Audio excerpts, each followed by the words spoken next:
So we're just getting set up here and want to make sure everything runs smoothly. I am happy to stand by. I have things to read. Attorney Pattis, I checked 5 minutes ago. Anything on, were you planning on just arguing or? Yes, that's fine. I just want, because I checked right before I came out and I wanted to make sure.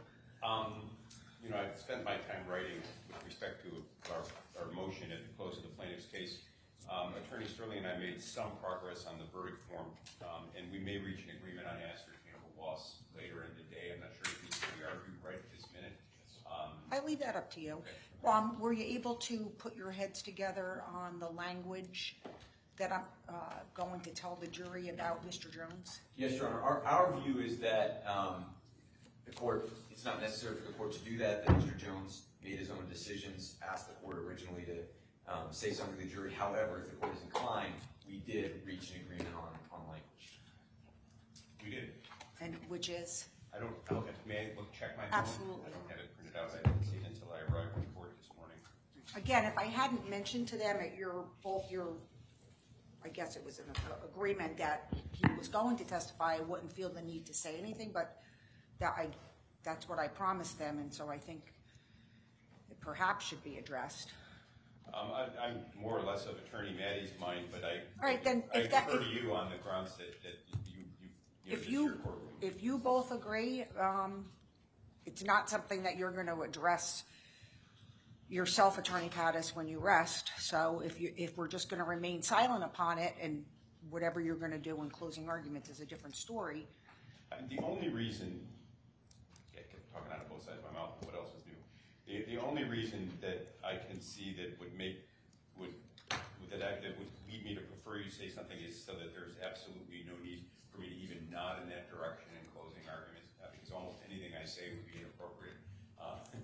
And so I think it might be helpful for the court to say something. So, Your Honor, I think I have it. Listen, if you both prefer that I not say anything, I'm okay, I suppose, doing that. I just wish I hadn't said anything in the first place, that's all. But I'm in a little bit of a bind because, go ahead. It's fine, Your Honor. I think the language that we agreed to is based on information provided to the court by the defense. I previously informed you that Mr. Jones intended to testify in the defense case. Mr. Jones has now elected not to do so, as is his right. How about if I just say the last sentence? Mr. Jones has elected not to testify, as is his right. He's instructed me, he'd like me to say to the jury, I know I can't, that he's boycotting these proceedings because he feels that he's on the horns of a trilemma. If he testifies in accord with the court's orders, he'll be committing perjury. If he violates the court orders, it's criminal contempt. If he takes the fifth, he gets an adverse inference. And so from Mr. Jones's perspective, by operation of law, he's been placed in an untenable position and has chosen to boycott. I can't address what his thought process is. I'm not going there. So I'm happy to say Mr. Jones has elected not to testify as of his right, because what I don't want is you to address it when you rest. I think that makes the most sense because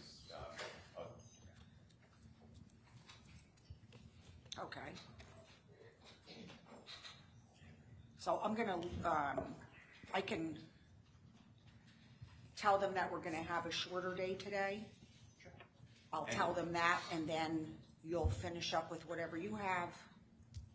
All right, what else do we have by way of housekeeping? Anything? In terms of jury management, Judge, you may want to send them home before I make my motion, and without waiving, I can rest in their presence and reserve the right to make my motion thereafter. You're agreeable to that, so we don't have to have them leave, come back in. That's perfect. Your Honor, on the ascertainable loss issue, Attorney Pattis indicated we might have an agreement.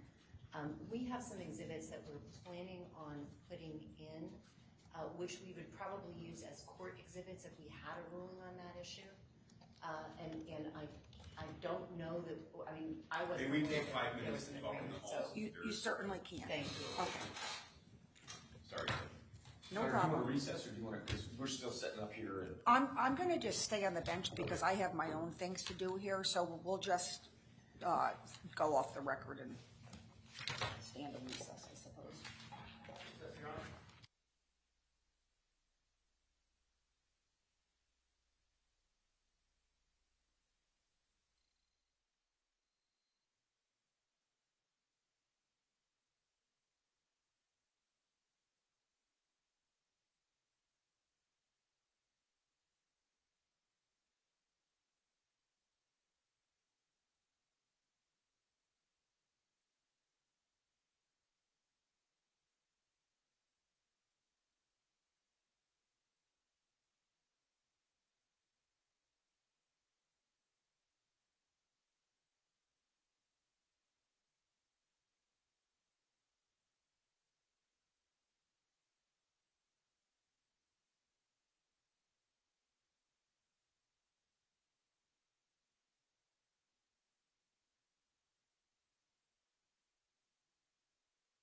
for reasons that will become apparent in my directed verdict motion, we can't reach an agreement on ascertainable loss. And so I believe the plaintiffs would like to have that resolved because it has an impact on the exhibits they'll offer. And we should probably do that now if we can, for economy's sake. Okay. Right? Yeah. Okay.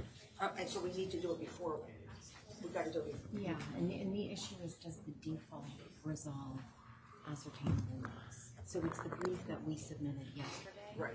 And Attorney Pass has not briefed it. No, I'll just, I have a brief oral argument. Okay, all right, so we are back on the record, and I will hear argument on the ascertainable loss issue.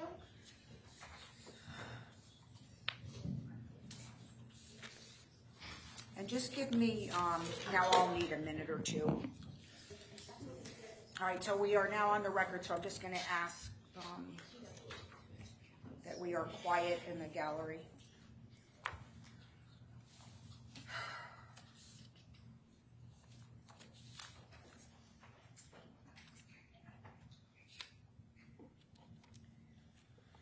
All right, who's up first? Doesn't matter to me. Attorney Pattis, do you want to lead? Attorney No, I'd Sterling? rather respond to Attorney Sterling. Okay. Your Honor, I'll be brief, because we have already submitted a brief on this issue. So the default resolves ascertainable loss. Ascertainable loss is clearly, under the case law, an element of CUTPA. It's a liability element. It needs to be established before damages can be recovered or before equitable can be recovered. It is a very, very expansive element. The Supreme Court has actually said about ascertainable loss that it's a formless requirement which they then bound with approximate cause determination. That's the VACO case, Your Honor. So ascertainable loss is established by the default because the default resolves liability in the plaintiff's favor. Then the other thing we briefed, Your Honor, is that ascertainable loss is also effectively decided by the court's ruling in the motion to strike, which addressed almost every element of CUTPA specifically. The defendants didn't move on ascertainable loss, but they moved on proximate cause, on precision of damages, on whether CUTPA covers this count. So the court's ruling on the motion to strike already resolves this issue in our favor as well. And for those reasons, we have tried the case on the belief that ascertainable loss is resolved in the plaintiff's favor as a part of CUTPA liability. So if I may stop there, Your Honor, what we would propose to do if the court rules in our favor on this issue, though, is simply to protect the record, submit some additional affidavits that go to ascertainable loss. And Judge, we've reached an agreement. I see Attorney Sterling sitting. I didn't want you to cut her off or anything today. And so we've reached an agreement that those affidavits could come in regardless of the ruling. And I don't want to tip my hand too much because this will reflect the directed verdict motion I make, but it's our contention that ascertainable loss, as pled in this case, given the pleadings and given the presentation, is vulnerable on appeal, on de novo review, and is susceptible to a directed verdict motion, as I will argue at the close of the plaintiff's case. So while I agree that there is a universe in which ascertainable loss might be regarded as the functional equivalent of nominal damages in the common law counts, I don't think it makes any sense in the facts in this case as pled and as argued. And so I can't agree with the plaintiffs that it's been established in a way that is invulnerable to appellate review, and for that reason I will not agree. Are you looking to respond or no? I don't think it's necessary. So my ruling on the motion on the CUTPA count is the law of the case, but I would say even more importantly, I agree with the plaintiffs that the ascertainable loss is established by the default. All right, so that is my ruling on that. All right, so are we ready for your jury who was, again, conscientious and on time, or do you need another couple minutes? Just Your one Honor, second on so, that issue. Sure. we will want to mark in the affidavits as court exhibits. Are they gonna be e-filed by your office? They Because are, that's right? the only thing that's gonna hold us up tomorrow for giving the jury the cases Oh, if these for exhibits aren't Well, all. the jury doesn't need these. No, but I'm gonna have every exhibit e-filed in the case. ID, court exhibits, jury exhibits, we've gotta stay on top of it, so I understand that, Yes. but I'm not gonna send it to them until Ron says to me, we're done, because he is in charge of the exhibits. So we have, that issue which we're taking care of this morning. Okay. And then, where are we? Yeah, one moment. Sure.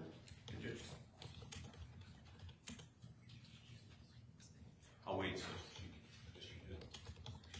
almost said the state judge, I guess I betray my as a criminal defense lawyer.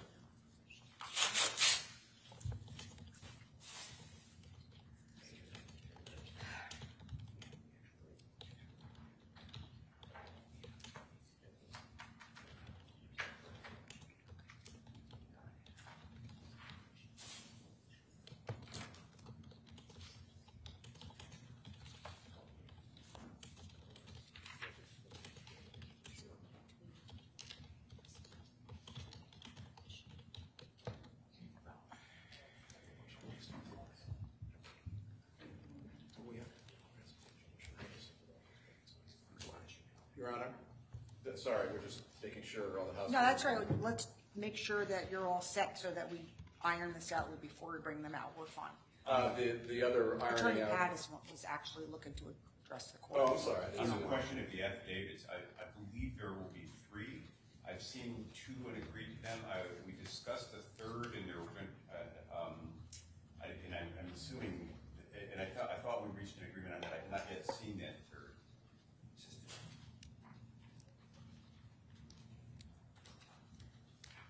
I've now seen the 3rd, so we have an agreement on it. Great. Attorney Koskov? Yes, just if I can move to a different issue before the jury gets out, which is life expectancy tables. So typically, in my experience, we've stipulated that as to what the life expectancy tables show. Now, candidly, that's usually in a single plaintiff case or 2 plaintiffs. We have 14 plaintiffs here, and so what we would like to do is to have a mechanism by which the jury simply given what the tables show. You talked to Attorney Pattis? We did, and according to my sources, Attorney Pattis is not in agreement to stipulate to what the tables show. Okay. I've never had that, but I'm not disparaging Attorney Pattis. That's his right. But typically, what counsel does is stipulate that that's what the tables show, but don't say that that's how long. That's not the same thing. I have to say, I've never encountered it not as a stipulation, so I'm gonna have to figure this out, so. The reason for yesterday, I was shown a list of their birth dates, everyone's, and I agreed that those could go in, because if we're gonna have a life expectancy table, we need to know how old they are, and no one testified as to their age. This morning, I saw a different exhibit which tabulated this and then had conclusions reached as to the life expectancy under the table. My view of that is, having put no evidence on as to their medical condition or health, that's they can argue that they're going to live as long as the table presumes. But I don't want to be in a position of having agreed to that, because they waived any right to have, they didn't testify as to their health. I have no idea. I mean, a table might say I'm going to live another 25 years. I could drop dead tomorrow because of the way I eat.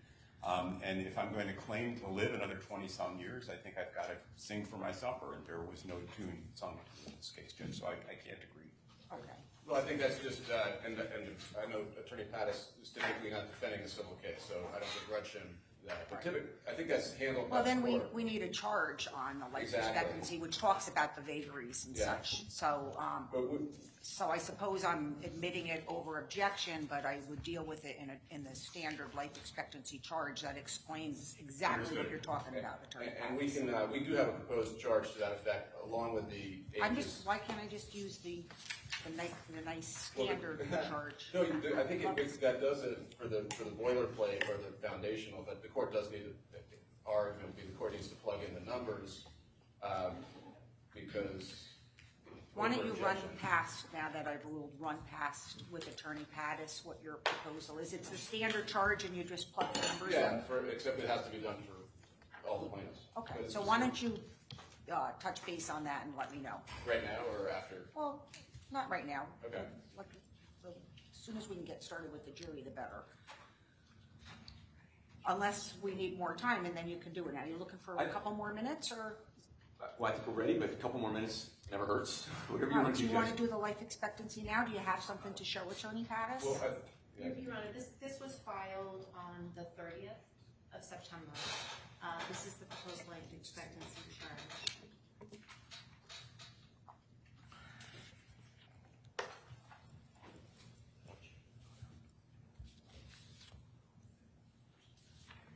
Well, but it doesn't address that this is an estimate independent of any, it simply says this is the normal, like the average normal expectancy, without addressing the fact that it really takes no account of the vagaries of experience. I thought the standard charge did. Your Honor, let me pull up the standard charge. I'm doing it right now. Thank you.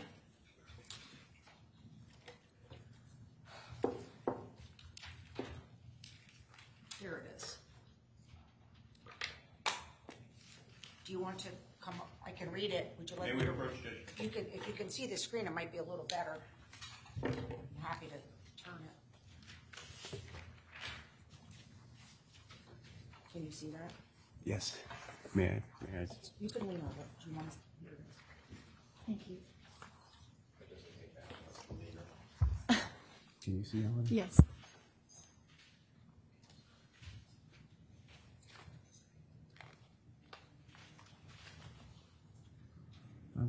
You know, the standard charge addresses my concerns. I'm just a slow reader.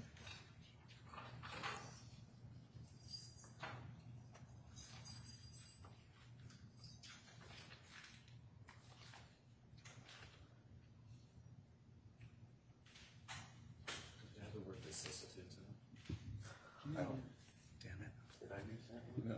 Oh, good. The old chart. The vicissitudes of life. It's a vicissitude. We don't have a problem with that. That's fine. But do just plug it in. We still have to plug in the plaintiff's numbers, the different plaintiffs. To their age and date of birth. A couple of them. Yeah, and we have a stipulation as to their dates of birth without the date because. There wasn't much evidence of it. I mean, I suppose their mental conditions wasn't evidence, so they can consider. It seems to me that because of the range of things that are to be considered, if the court instructs them on all these factors and they didn't produce evidence on that, that would give me some argument about why life expectancy could be discounted. And that was the thrust of my objection to the. I understand that. But- I do. But well, there's no requirement that all this evidence be in. They can Right. take it or leave it. They may say, we didn't have enough evidence. And we're not going to. Well, I think it's fair to alert them to factors that they can consider, and if they've chosen not to put those in, that's on them. I'm not sure about that. I mean, Well, we can, why don't you, do you want me to print it out and you can look at it, but we can tailor it to the evidence that was in, but there was definitely evidence about their mental health, I mean, about their occupation. and permanency. Their exact age, so there's enough, but I agree that, Why don't, physical conditions. This would Why don't- imagine just, we can argue later, but just imagine like a grand collision case where somebody has a bad back and it's permanent, it goes in, and you don't have a Nobody ever talks cardiologist about come in anything else. or They only have a bad oncologist. back. Yeah, The only evidence in the case is the back. right. It's Nobody talks about it's similar. cancer. Right. okay. Hopefully this morning. Hopefully we can. Well, we need it wrap for, up- we need it in time for the final arguments for sure, but we can. No, I mean, hopefully we can After the wrap up jury. the charge. Okay. You said this afternoon, I'm hoping to be done by Wednesday. I'm an Well, optimist. Mr. Ferraro called me and said, you plan to be here till 9 o'clock. I have all these words in the charge, Judge. Do you want me to print this out or not? Yes, please. Or the jury instructed. You could. Ron, this is gonna, when it says complex lit fourth floor, what is that about? That's my office. It is? Yes. Fourth? Oh, no, third floor. Third Sorry. floor, so that's, Yeah. And just make sure you go down before you sit. Okay. Okay. Print on both sides is what it's set for. Down at the bottom there. we don't need this, and also want to jury if you want to, and then when you have time, get it, there's no rush. Thank you very much.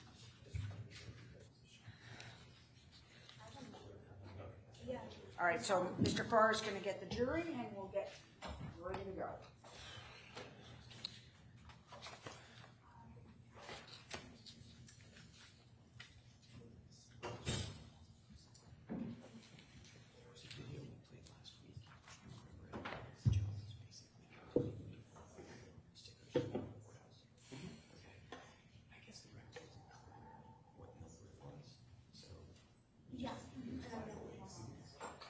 I'm not gonna play with you. Oh, yes. During his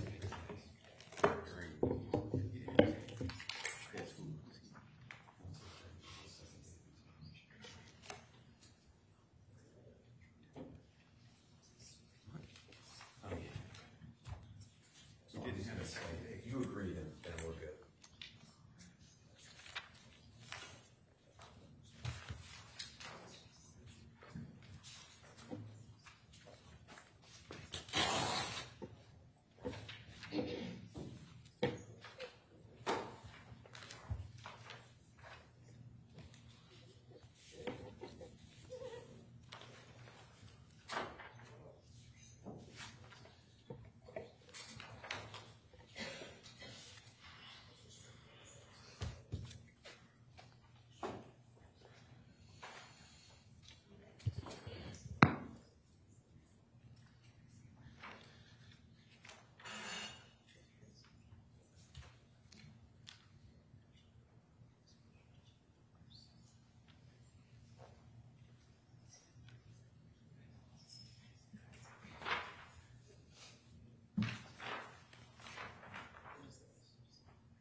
Good morning, good morning. Good morning, everyone. On yet another rainy day. Good morning. Good morning, good morning. Please be seated. Council will stipulate that the entire panel is present. Yes. Yes, Your Honor. All right, please be seated. So I am so grateful you were all able to make it on time, given the very heavy traffic that we had this morning and the wet roads. And I know we ended up keeping you waiting a little bit, even though you managed to get here on time. But I can tell you, we have been very busy. We already argued a substantive motion. We went through the scheduling for the rest of the trial, and so I can actually share a little of that with you. So we are going to finish the evidence this morning, all right? And then you are going to have the rest of the day off. I can tell you that Mr. Jones has elected not to testify, as is his right. So we will finish the evidence today. We are going to work on your jury charge when you leave today, so we will continue to be putting our noses to the grindstone, and then tomorrow we will go into counsel's closing arguments.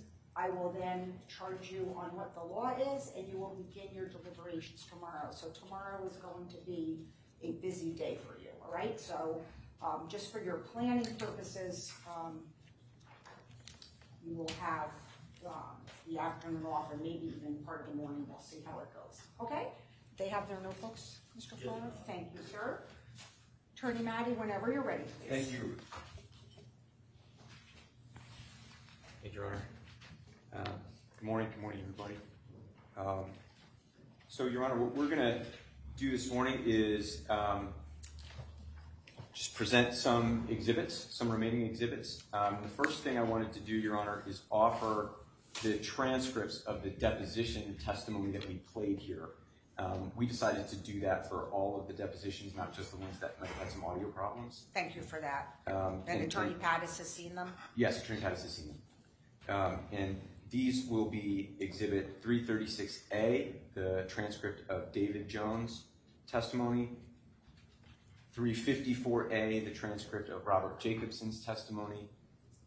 355A, the transcript of Nico Acosta's testimony. 356A, the transcript of Joshua Owen's testimony. 363A, the transcript of Timothy Fruget's testimony, and 349A, the testimony of Michael Zimmerman. All right. All right. And I just want to mention to the jury that when you begin your deliberations, you will have all the full exhibits with you at that time. All right, just a few more housekeeping matters, Your Honor. I would also just present to the court, which I understand are going to be court exhibits, the affidavit of Ian Hockley, which is 597, the affidavit of William Aldenberg, which is 598, and the affidavit of Jennifer Hensel, which is 599. Agreed, Judge. I have those originally. May I approach Attorney Ferraro?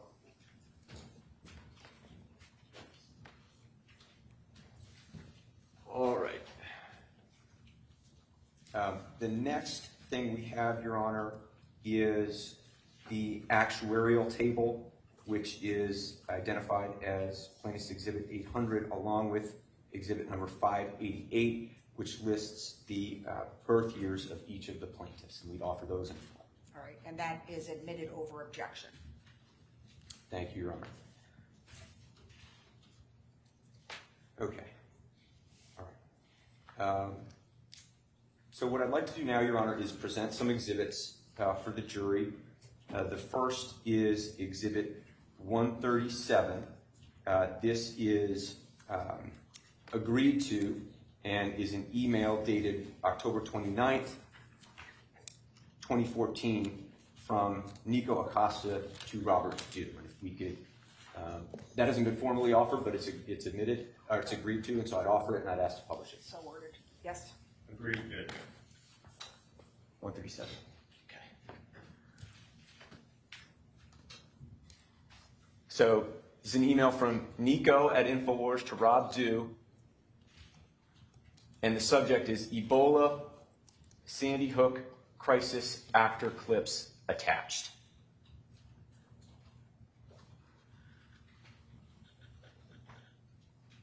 You can just scroll through it.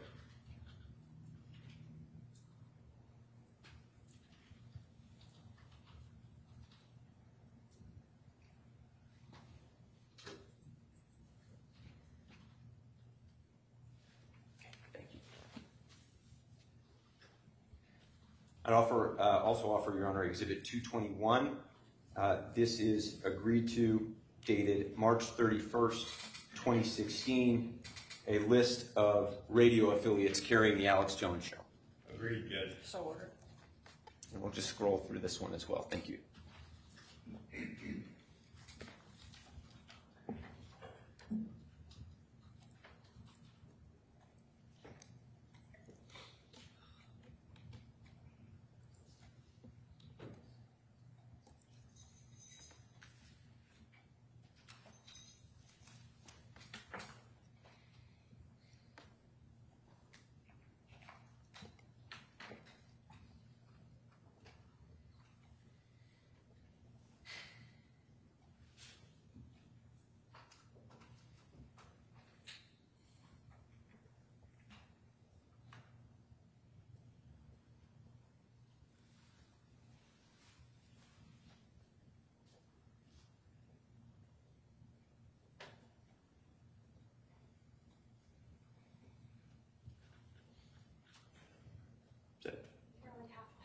Okay, well, we're halfway through. We'll stop. The jury will have this entire list for them during deliberations.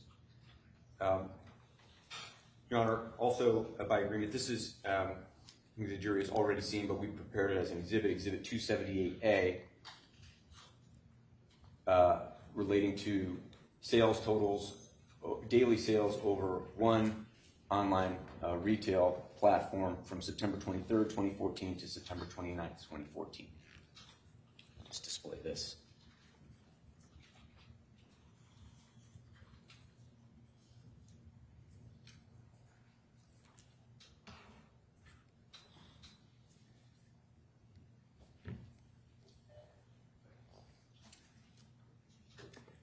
We also have Exhibit 397A.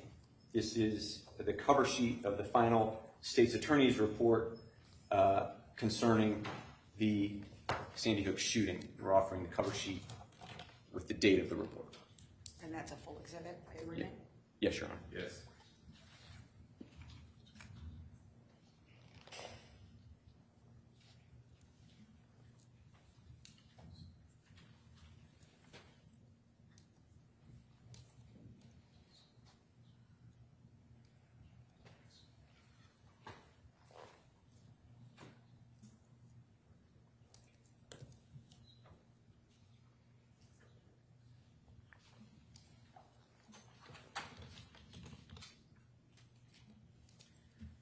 Your Honor, what I'd like to do now is read deposition testimony that is being offered. And I will start with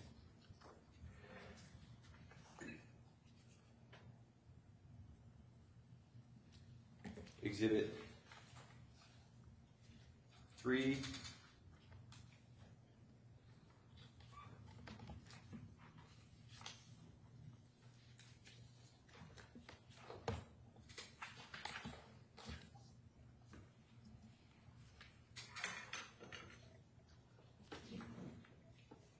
$372B.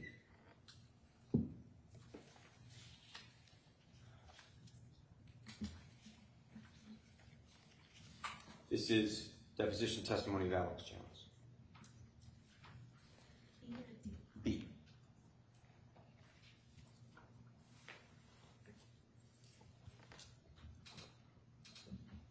Question. And part of the way that the message that you convey to your audience and have conveyed for the last 20 years is that there's a group of international media, financial, and political elites that are conspiring to establish a global tyrannical government to enslave and ultimately kill people. Answer, yes.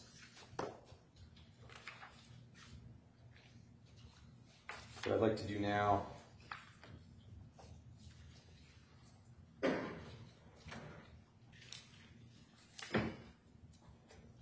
is go to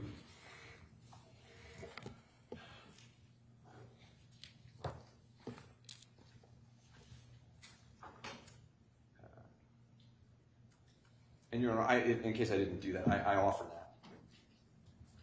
No objection. I'd also offer 370, and we're not going to show this now, I'd also offer 372D, which is testimony of Alex Jones on the same day, And what was that date? April 5th, 2022, Your Honor. Is there an objection to 372D? Assuming that this was part of the pretrial designation, none. It is.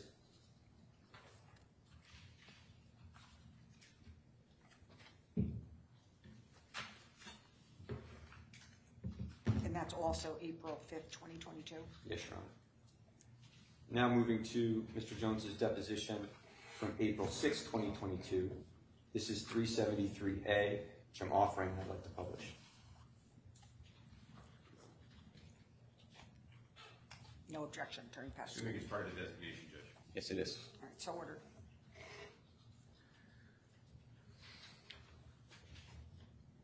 You agree with me? Okay. I noticed in your video yesterday that you posted about this deposition that you told, and which you later published on your website, that you told your audience that you are a common man, right? Answer, yes. Question, you said that Connecticut is really a bedroom community for all the richest people in New York. Answer, billionaires and people like Larry Fink and folks who have robbed the country for trillions. Yeah. Question, but you are a common man, right? Answer, yes, I am a common man. Question, where did you fly into from Texas? Answer, I forget the airport. Question, it wasn't Kennedy or LaGuardia or Bradley? Answer, no. Question, did you fly commercial? Answer, no, I flew in a private plane.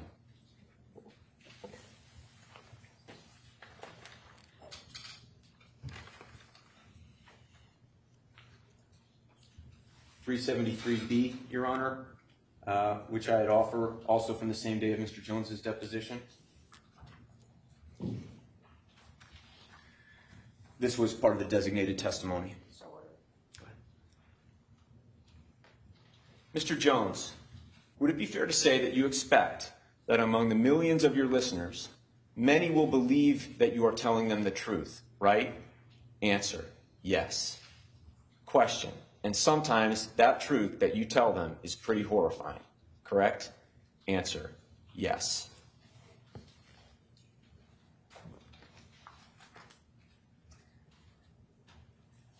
(373C), Your Honor, also from the same deposition, also designated and not offered. So ordered.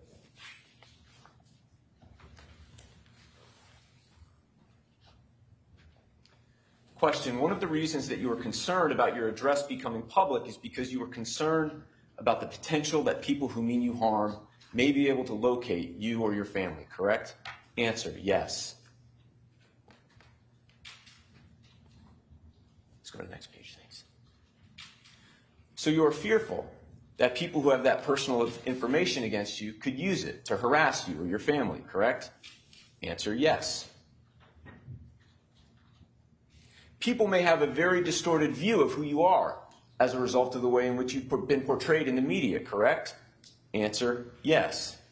If they believe that distorted view, they very well mean you harm, correct? Answer, that could happen. And it's reasonable for you to be concerned about that, both for yourself and your family, correct? Objection, answer, I think it is reasonable. Thank you.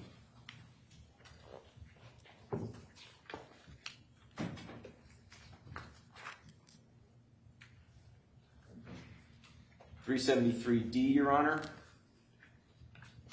Same deposition, also designated. So ordered.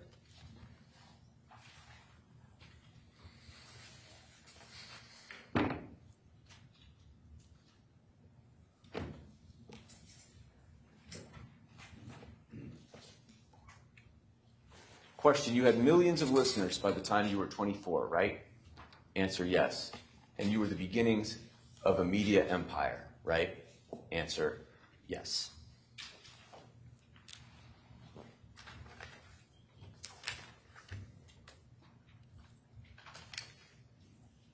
Okay.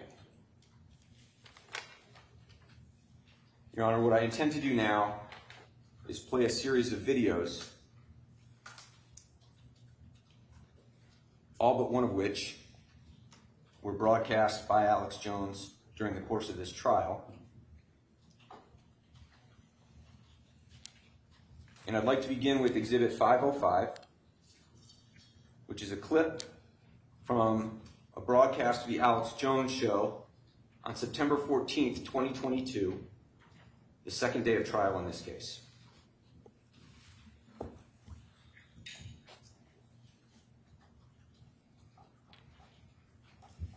I am so sick of the New World Order. I am so sick of this cult of psychopaths. I am so sick of their lies and their fraud. I don't believe anything they say. And I apologize for nothing I've ever done because I did it all from a place of purity, and I've been 98% accurate.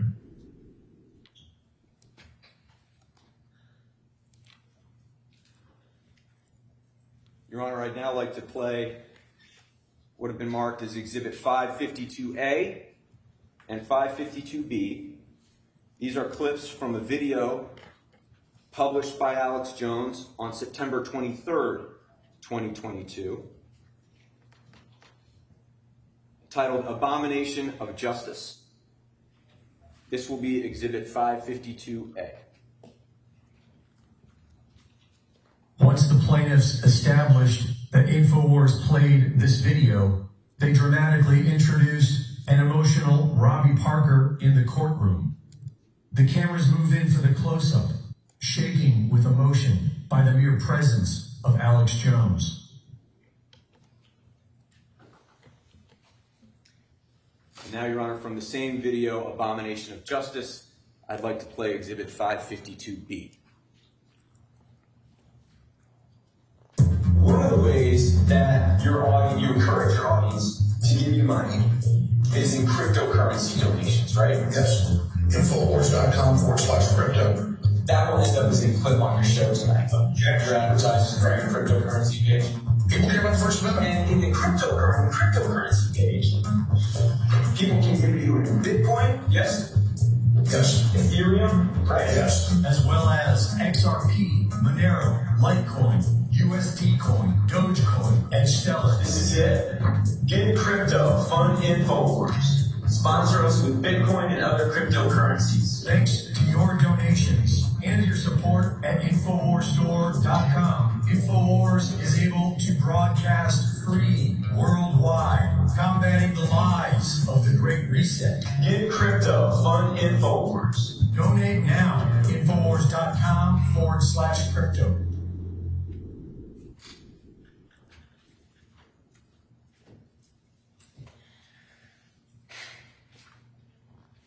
Your Honor, I'd now like to play Exhibit 593.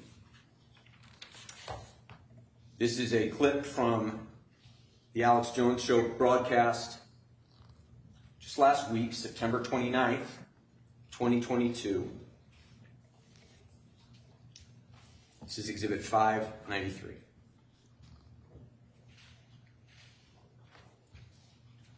Attorney over there in Connecticut. What an idiot. Oh, well, they've already rigged the jury. It's all rigged.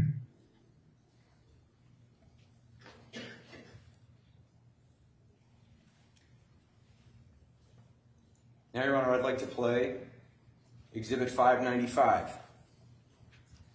Video published by Alex Jones as part of the Alex Jones Show on September 30th, 2022, also last week.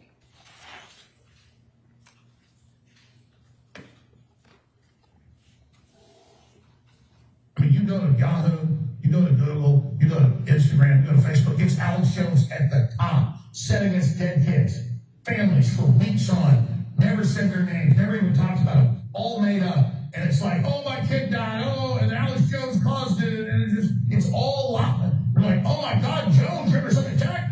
We better not be like you. I'm under attack because I expose these people. I'm just going to be completely honest. I totally enjoy it.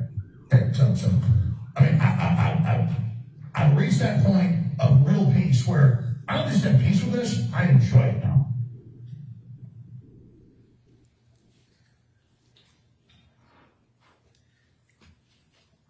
Your Honor, before I get to the last video I want to play that Mr. Jones broadcast last week, I'd like to play what is already in evidence as Exhibit 23A. This is a video that the jury has already seen. It is a video that was published by Alex Jones as part of the Alex Jones Show on January 13th, 2015.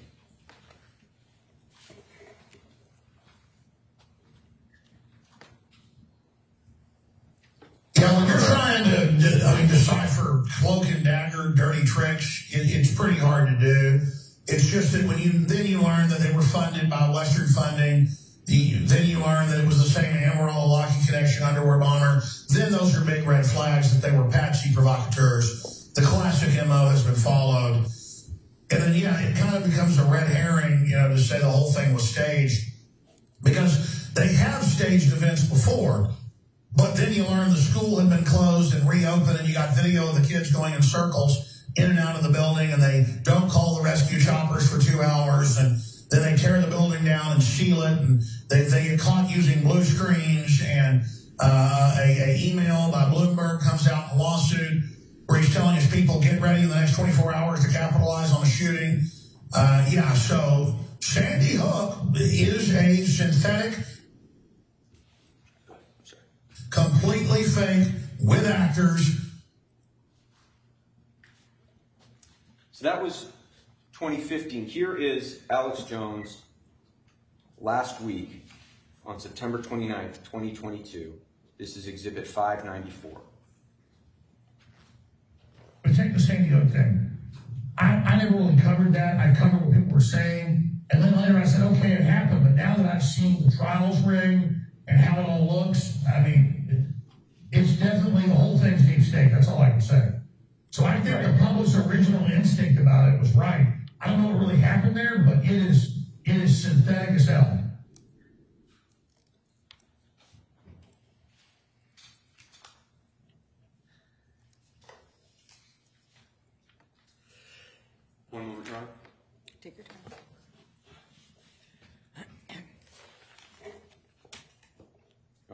rest. Attorney Pattis? We'll have a motion, Judge, but we intend to produce no evidence. All right, so the defense rests, and with that, I can send you home for the rest of the day while we get to work on a motion and the jury charge. So, Ron will collect your notebooks, but I have to say, I know that you have obediently followed the rules and that you're a conscientious jury, you're always on time and so attentive to a fault. But we are so close to the finish line now that it becomes more important than ever that you insulate yourselves from any media coverage, that you continue not to do any research, that you not have any discussions with each other or anyone else about anything that's happened in the courtroom, even though the evidence is done. That doesn't mean that even any of you can speak to each other. You will know, because I will tell you clear as a bell, when you can begin discussing anything that happened in this courtroom. And even then, you will only be able to discuss the case when you are all together and only when you are in the jury deliberating room. All right, so even then it's very strict. So with that, I'm going to thank you very much for your traveling here for a short day of evidence in the bad weather. Take your time going home, because I know the roads are wet and might be a little slippery. We will start tomorrow at 10. As I said, it will be a full day. And we thank you, as always, for your patience and for your attention. All right, so you'll follow Ron out, and I will stay on the bench.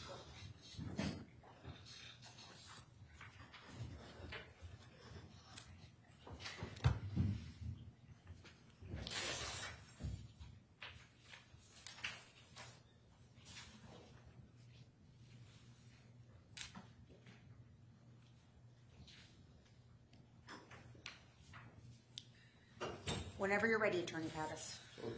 I'm making a motion in the alternative for a directed verdict or a motion to dismiss. And I guess I'll start with the directed verdict. There are three grounds, Judge, for these motions. First is a lack of standing. Second, because of the misapplication of CUTPA, in this case, or an attempt to revoke CUTPA where CUTPA doesn't lie. Second, the failure to plead a necessary element in the complaint of ascertainable loss. And third, the presentation of the failure to present evidence that would support the verdict. And I make these motions in the face of and acknowledging the power of the default and with knowledge of the prior motion to strike, because our appellate courts have held that with respect to standing, that can be raised at any time, even in the presence of a default, that the appellate standard for review of a verdict in a CUTPA claim, even in the presence of a default, is de novo. And that suggests to me the trial court has the responsibility to evaluate purely legal claims at the close of the plaintiff's evidence. The evidence as presented in the representations of counsel thus far have been that they are seeking, with respect to the common law claims, only emotional distress. And that's all they're seeking. If you look at the manner in which the complaint was pled, Judge, the CUTPA claim is the fourth of the last of the viable counts. The negligent infliction count was withdrawn at some point. And that incorporates by reference the various pleadings that preceded it in the complaint. So, for example, in the common law complaints of paragraph 419, 432, and 446, the plaintiffs pled actual and substantial damages. And that's what they've reincorporated into the CUTPA count. Our Supreme Court is clear that emotional distress alone is insufficient to support a CUTPA claim. And I rely on Parnoff versus Aquarian Water Company at 188 Connecticut, Conaf 153, a 2019 decision, as well as DiTeresi versus Stanford Health 149 Conaf 502 2014.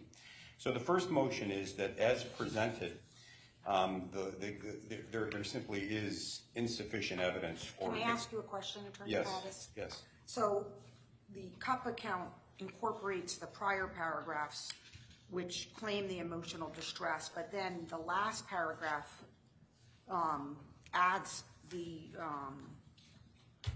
claim of damage. It's not limited to emotional distress. What say you about that? The representations of counsel is they're seeking solely emotional distress here. There is no claim for economic damages, and thus the case as presented is going to be presented to the jury as a pure emotional distress claim, and that's insufficient as a matter of law for CUTPA. That's my claim. The ascertainable economic loss, the second claim, is as pleaded. And again, the appellate court takes a look at the pleadings to determine, even in the case of a default, whether it's adequately pled. Under Ritchie versus Main Street at 110 Con Ave 209, we conduct a plenary review of the pleadings to determine whether they are sufficient to establish a cause of action upon default. It is our contention that they are not, because what the plaintiffs claimed was actual and emotional loss without ever claiming actual and substantial damages without ever pleading ascertainable loss. And I'm not trying to impose a magic word test on the pleadings. I understand that the plaintiffs are entitled to every reasonable inference, especially in the context of a motion for a directed verdict. But it's our contention that they've abandoned their responsibility to show ascertainable economic loss. Most substantially, though, we claim that this is a novel application and, frankly, a terrifying application of CUTPA, because this is an instance in which there is no representation whatsoever that the plaintiffs were harmed in any respect by Mr. Jones's commercial activities with respect to the sale of dietary supplements. So with respect to Soto v. Bushmaster, which the plaintiffs may claim opens the door, in Soto, unscrupulous advertising was used to sell military-grade weapons to a civilian. And the courts ultimately concluded that was sufficient to support a CUTPA claim, even in the absence of a commercial relationship, because those unscrupulous ads placed into the hands of Adam Lanza a weapon that he used to slaughter people.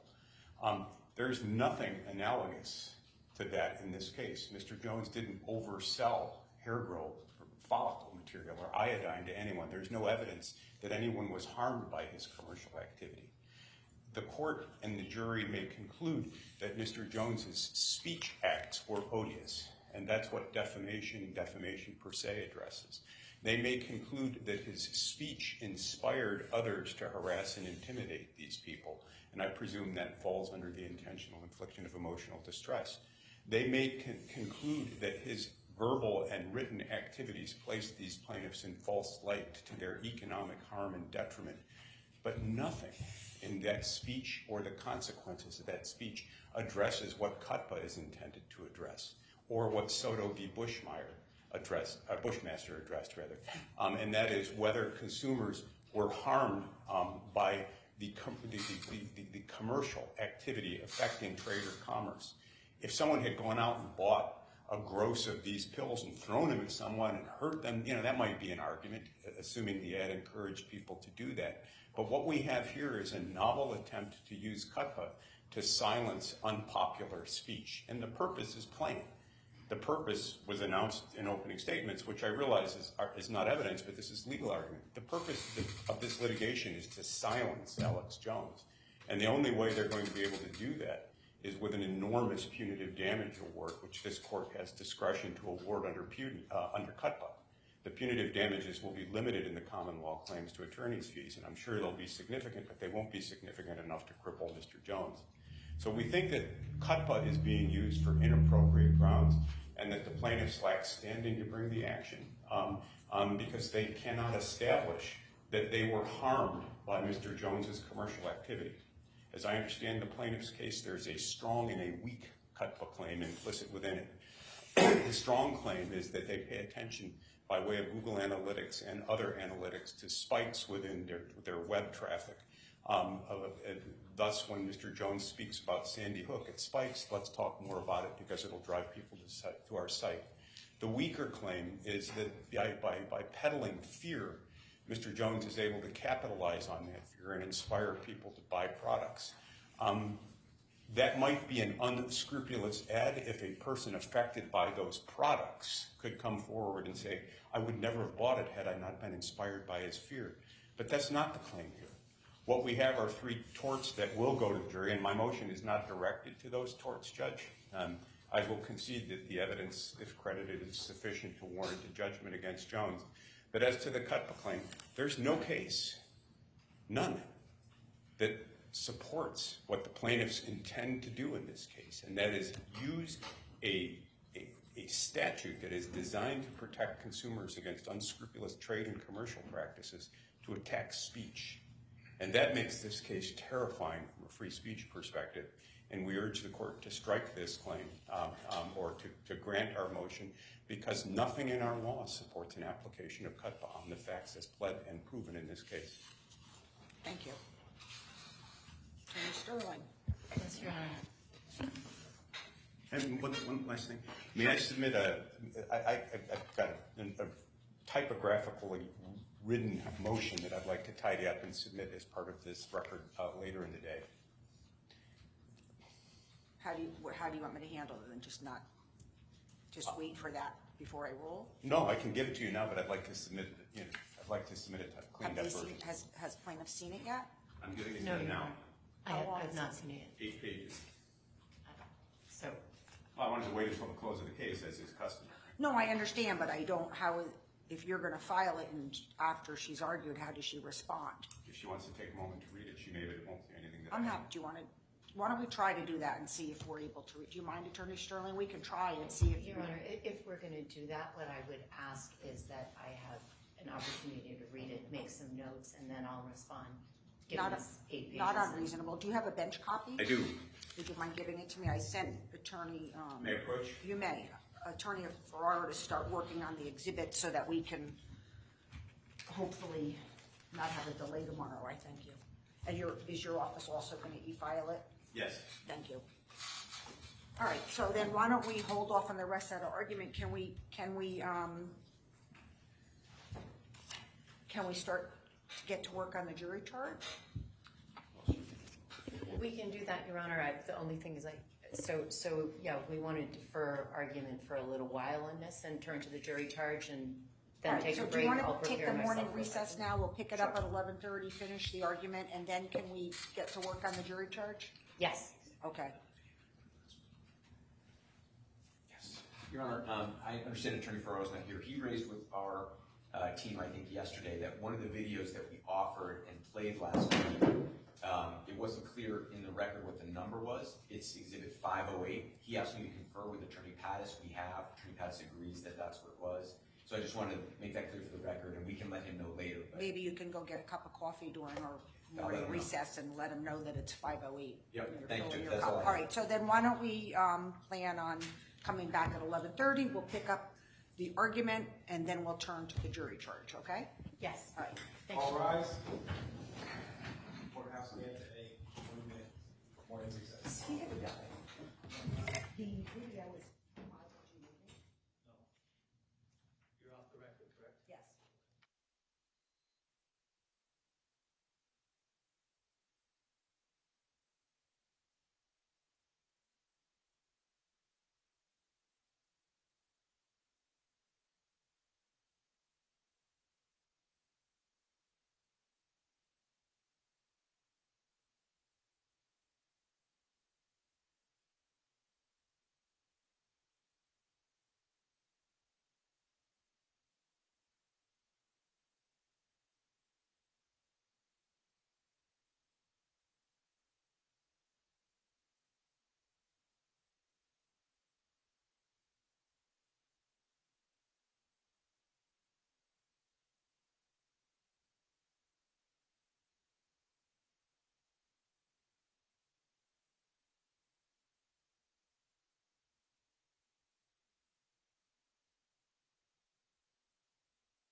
seated.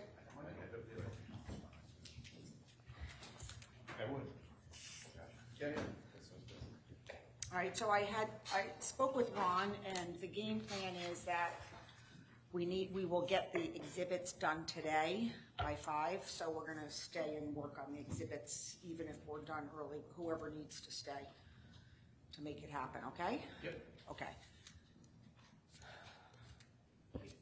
Is Your Honor ready on the draft? I am. I was able to read it. Did you have enough time to read it? I did, Your Honor. Thank Okay. you.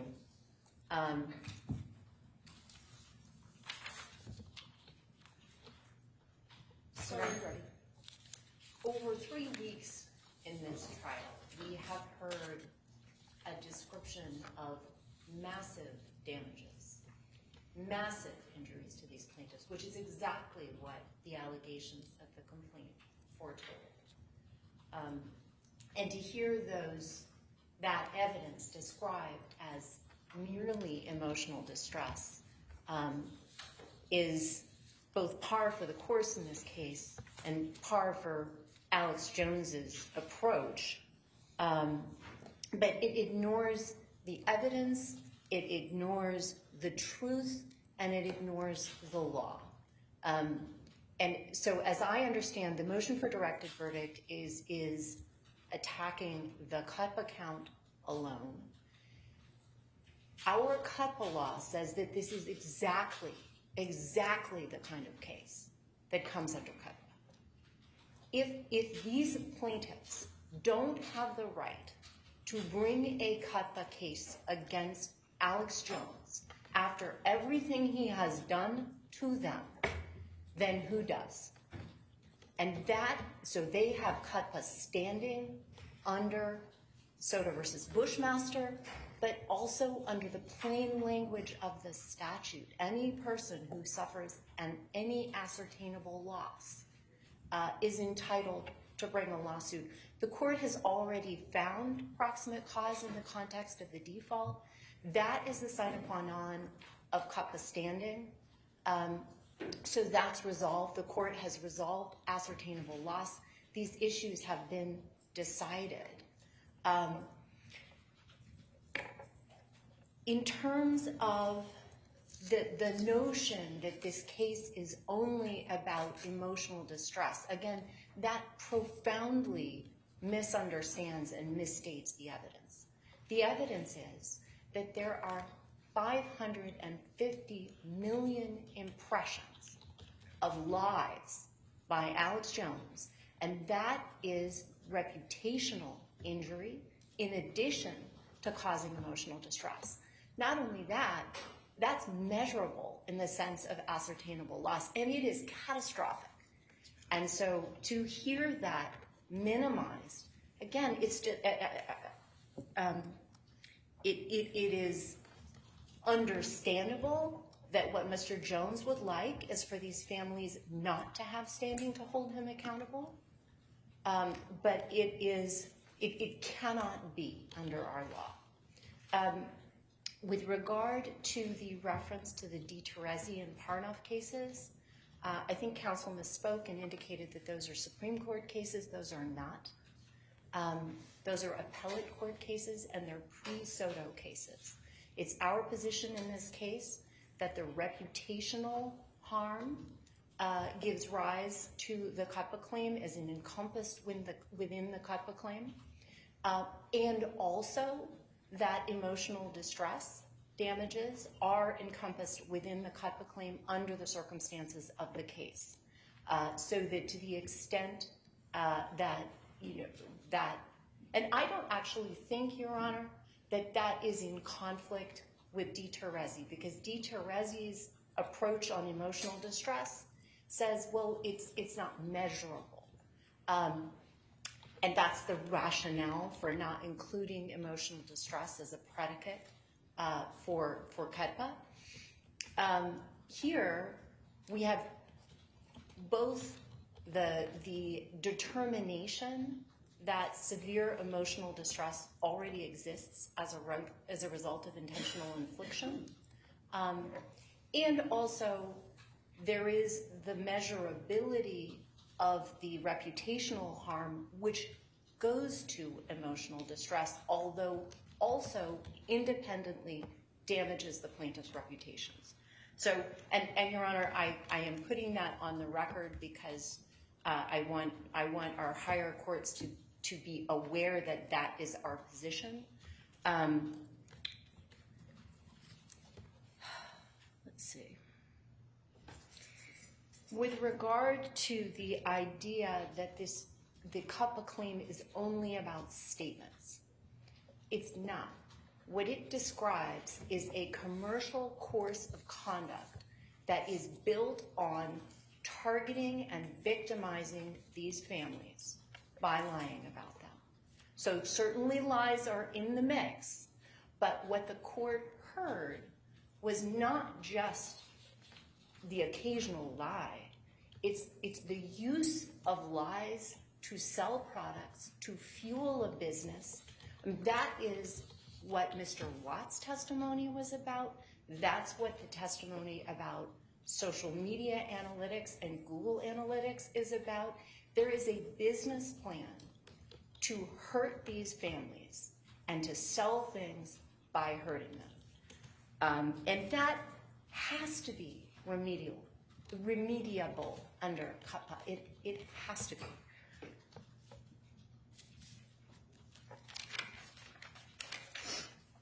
There were some references to the complaint, Your Honor.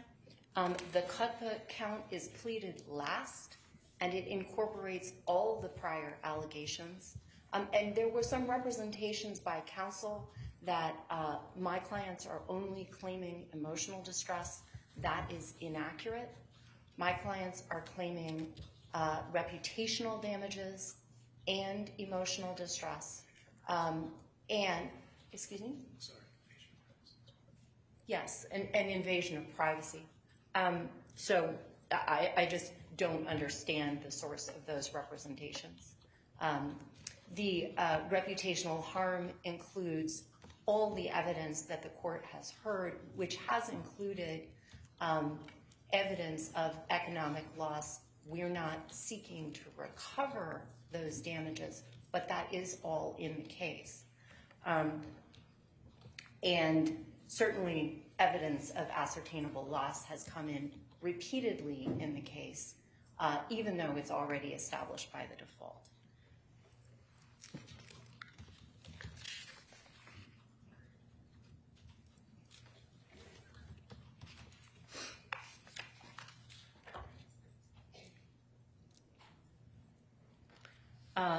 One of the grounds for the motion, Your Honor, was that the complaint fails to state a claim for ascertainable loss. We've already covered that this morning, so I won't address that.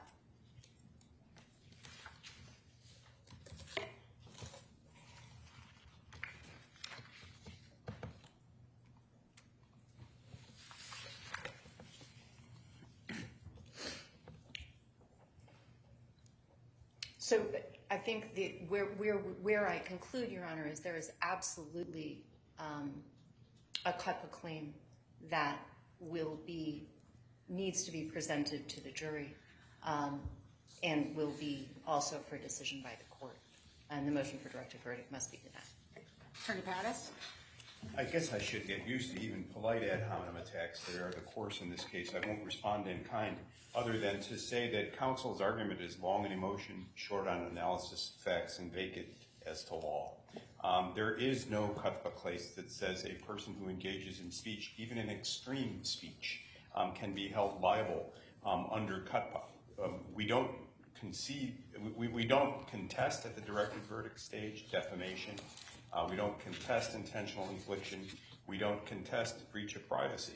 Those cases will go to the jury. We're not arguing that it's statements alone. I conceded in my opening statements, as I do now, that under the default law, the harassment and intimidation by unnamed and unknown persons are attributable to Alex. That's fine. I get that. But what CUPPA sounds at it's not enough to come in here and say it can, it must, it has to be. The argument has to conform to the requirements of law, and there is nothing in Soto v. Bushmaster that says that if a person engages in extreme comments and relies on the sale of products to produce that platform, there's nothing that says absent the plaintiffs being affected by those products that CUPPA is applicable. The reason we have a broad medley of torts in this country is to permit people choices of remedies so that they can recover for the harm they've experienced. The harm that these folks have experienced in terms of defamation, intentional infliction, and breach of privacy is compensable, and they can get what the jury will award them. What they can't do is transform cutway into an attack on speech. All right, so the lack of standing raises subject matter jurisdiction, and I must rule on that now. So the motion to dismiss on the standing issue is denied. The motion as it relates to ascertainable loss is also denied, as I ruled on that earlier, and I will reserve decision on the remaining issue. Ron, can you give the council copies of the life expectancy table that I was able to print out? Thank you. All right, so can we Your Honor, turn? may I inquire on one issue? So the court is reserving decision on the I just whether- routinely reserve decisions on all motions for directed verdict, and I would have entirely reserved here and just dealt with it later. But because it raises standing, which is subject matter jurisdiction, I need to rule on that. The ascertainable loss I already ruled on, so I'm denying the motion as it relates to that, and I'm kicking the can as I always do on the rest of the directed verdict because that's. So, Your Honor, in that event, I think maybe we'd like to submit a brief on the non-standing issues. Sure, I don't see why not. Okay, thank you. Okay. I should say maybe we may want to. All right, so we're ready to go on the charge? Yes. Yes. I just need 1 second to clear away these papers. Oh, yeah, Attorney Paskoff's going to start with life expectancy. If that's all right, Your Honor. Well, I wanted you to talk to Attorney Pattis about it first. Okay. If you don't So we'll mind. do that at the break, Judge, or do you want us to do that right now? We got a Whatever lot you of want, it doesn't prosecuting. matter to me. Maybe you guys want to do, well, it's up to you. While attorney, I think I have a short one. While Attorney Sterling is getting organized here, I want to talk about how long we're going to have for closing. I know Attorney Pattis has requested an hour.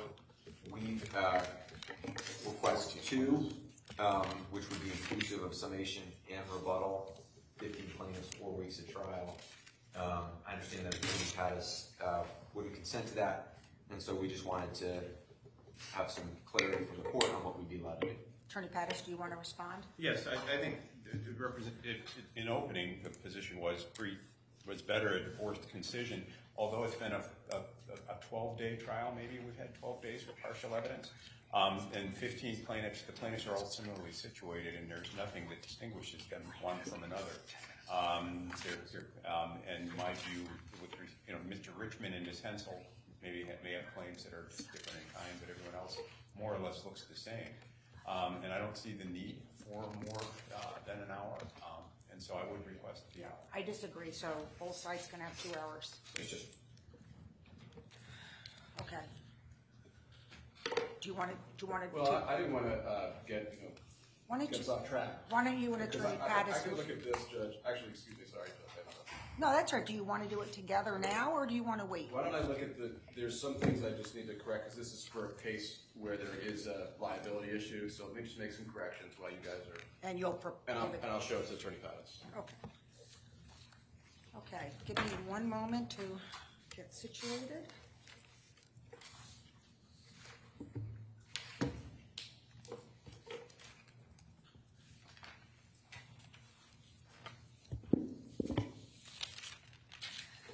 One thing that we left off on yesterday, and I've got a list here that I'd like to start crossing off, was the plaintiffs were considering proposing new language about Alex Jones and free speech systems. Yes, Your Honor, good news. In the new charge that Your Honor has a copy of, we did propose new language, and that was acceptable to the defendants. What page is that on? That is on page 7 in red. May I have a moment, Judge? Please.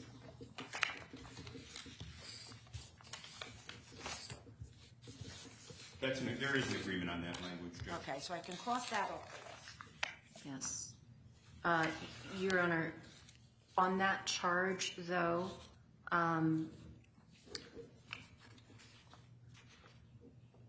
just think that we should look at the top part of the charge then and make sure that it's not confusing in relation to that instruction. I don't understand what Attorney Sterling is referring to as top part of the charge. So the top part of the charge, corporation or other entity as party, which is on page 6.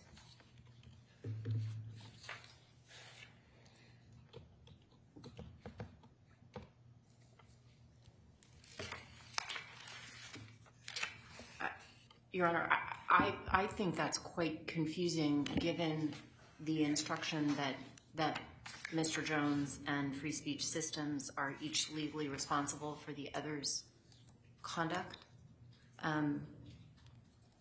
Well, except that one of the parties nonetheless is an LLC, so there's nothing wrong with saying you must treat all parties in an equal and unbiased fashion, right?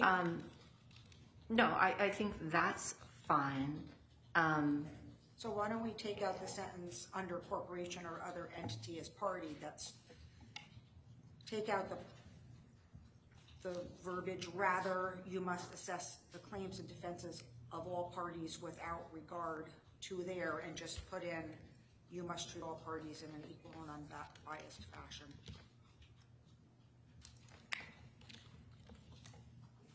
So that would be, you have heard that one of the parties in this lawsuit is the defendant Free Speech Systems LLC, which is an entity created by the law. All parties are equal before the law. The mere fact that one of the parties is, I don't know if we want to say one of the defendants, but one of the parties is a natural person and one is a creation of the law should not play any part in your deliberations. You must treat all parties in an equal and unbiased fashion. That's not objectionable. That's neutral. I take no position on this. I think it's fine as it is, and the court's suggestion is fine. I don't think there's anything confusing about it. Your Honor, I think that's a significant improvement. I appreciate it. All right, so Thank you. you'll delete, rather you must assess the claims and defenses of all parties without regard to their, and insert you must. You must. Okay. Got it. What about the implicit bias charge? I can't agree with it. I can't agree to it, Judge. I mean, the basis is that somehow using cool reflects some sort of bias or is a microaggression against some unnamed group. I mean, the language is all we have left. And to start making claims like that about language, to talk about cool and dispassionate, I don't want to go down that rabbit. We're urged to use the implicit bias charge in all our cases, civil, criminal. But this arose with respect to the claim that cool was somehow culturally. But Attorney Sterling wasn't even sure she was going to want it anyway, so before you start arguing against it, let's see what her position was. So my position, Your Honor, is as I am delinquent, I need an opportunity to look at it. This I is will the do time. that. Okay, then we're not claiming it. There we go. Okay, we're moving along. All right, where are we next? What's the next issue?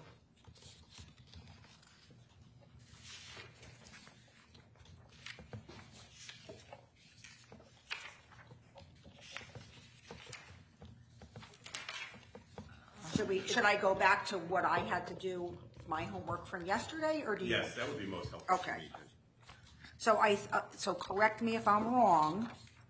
The first thing that I was supposed to look at was on page, well, I don't know if there's a new page number now, so let me look. Under causes of action? Yes, that's what I have, Your Honor, the nominal damages. Right, and I think that I have, I'm going to delete the only if the plaintiffs can prove damages are they entitled to more than a nominal sum, because it's covered plenty of times in other places.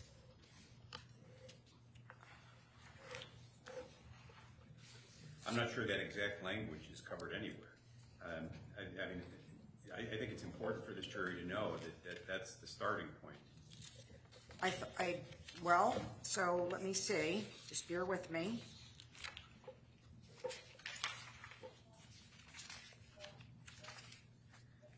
So, under damages compensatory, we have, in order to recover more than nominal damages, the plaintiffs have the burden of proving their entitlement to recover damages by a fair preponderance of the evidence. Then we also have nominal damages. Let me see where it is. I marked a couple other places, but just bear with me.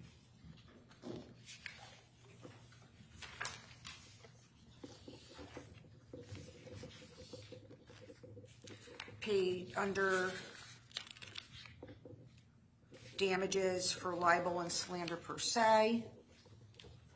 So it is going to be what it is going to be, so. Yeah, I understand, Judge. I just wanted to note my objection. Yep. All right, so then I have under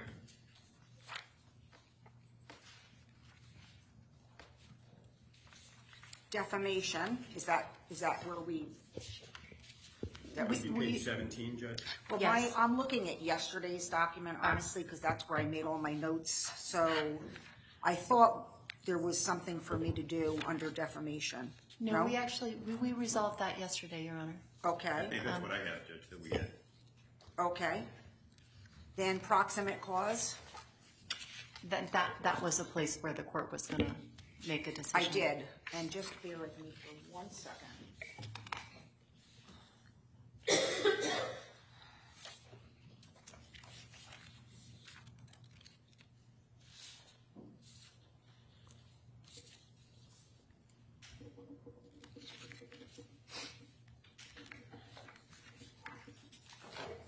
May I speak to Attorney May for a moment? Please.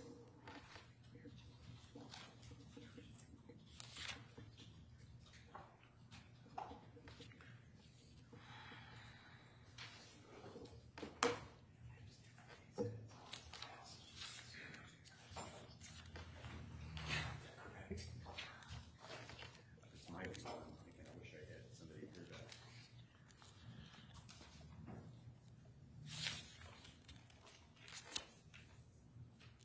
All right, I had no problem with any of the plaintiff's proposed changes under proximate cause. I thought it was helpful language, actually. Okay, so for my work as a scrivener, Your Honor, I will Which I'm accept leaving to those you. changes. And I'll just recite my objection on the grounds that it comes perilously close to transforming proximate cause into but-for causation. I And I understand. understand you've ruled, Judge.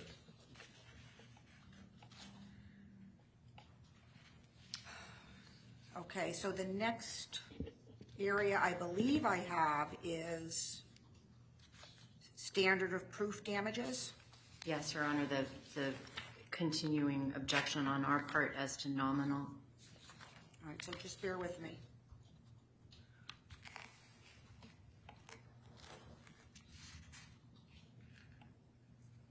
So I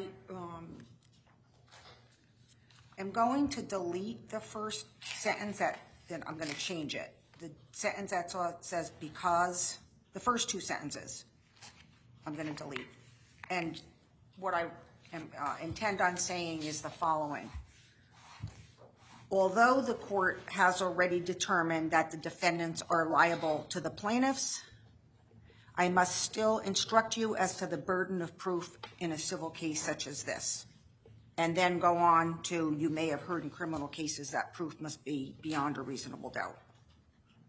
I can't see how that's objectionable. They need to know what the burden of proof is. Are you deleting in order for you to award more than nominal damages? Yes. I object. That's Okay. second deletion of that concept. All right, well, this is the standard of proof. Anything from the plaintiff? Your Honor, if could the court just recite that language again? Just want to make sure I have it. Although the court has already determined that the defendants are liable to the plaintiffs, I must still instruct you as to the burden of proof in a civil case such as this, period. And then it goes on, you may have heard in criminal cases. Thank you. All right, the next thing I had is under, and if I'm skipping something, you have to let me know. Damages compensatory? Yes. Okay. And there we have the nominal issue again.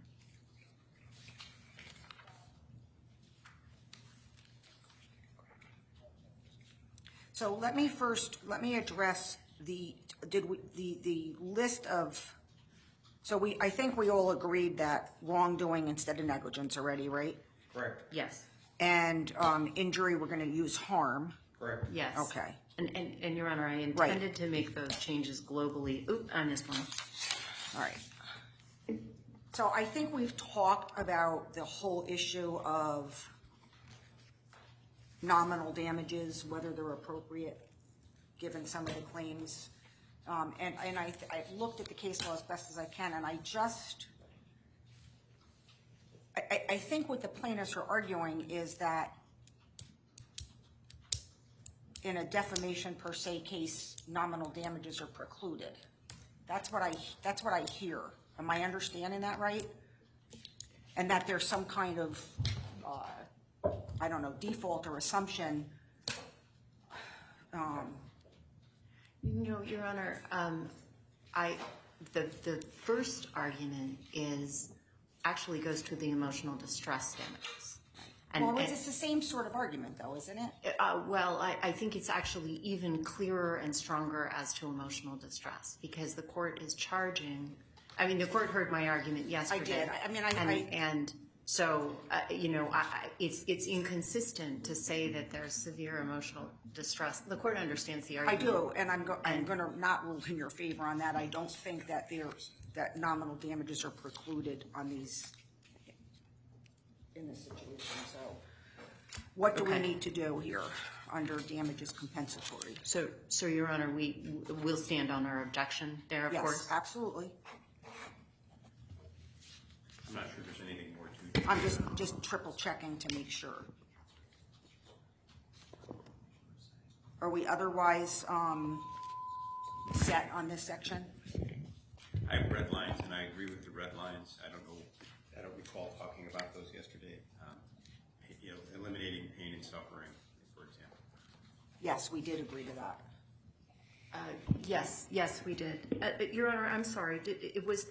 Is the court just accepting that in order to recover more than nominal damages, the plaintiffs have the burden? Was the court proposing a revision there? Give me one moment.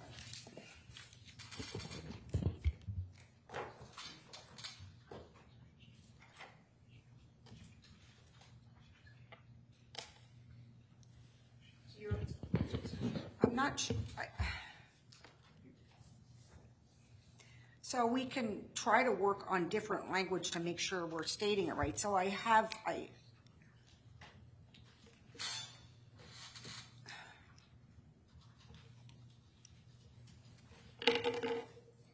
so what about this language? The plaintiff's burden. This is, well, we're under damages compensatory, and I think plaintiffs had an issue, if I'm not getting it wrong, second paragraph that says in order to recover more than nominal damages, the plaintiffs have the burden of proving their entitlement to recover damages by a fair preponderance of the evidence. Am I on the right sentence? Yes, Your Honor. All right, so if I lift the language exactly from an appellate court, from the Murray versus Taylor case, I'll read a sentence from it and tell me if we can make this more accurate or more palatable. The liability of a defaulted defendant is established, and the plaintiff's burden at a hearing in damages is limited to proving that the amount of damages or harm, or whatever you want to call it, the amount of damages claimed is derived from the injuries or harm suffered and is properly supported by the evidence. So you want me to read it again? Yes, thank you. All right. The liability of a defaulted defendant is established, and the plaintiff's burden at a hearing in damages is limited to proving that the amount of damages claimed is derived from the injuries suffered and is properly supported by the evidence. That's the language Murray versus Taylor lifted from Ratner versus Willamette. So, And Your Honor, the idea would be to take out that.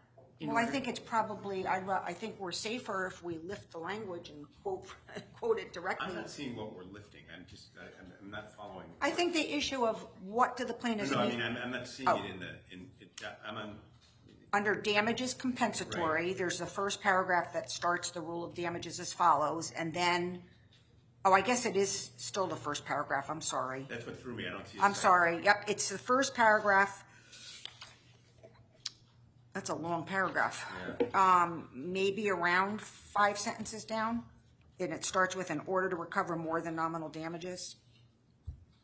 No, I think if you want to add the Murray language, fine, but I believe that this is the third instance where we're just diluting the import of the nominal damage instruction. Yeah, so I wouldn't object to adding Murray after that sentence. Well, it is, you're right, Attorney Pettis, it does not use the word nominal damages, and I think this would be the appropriate place to put it in, so I agree with you on that. So let me look at it and.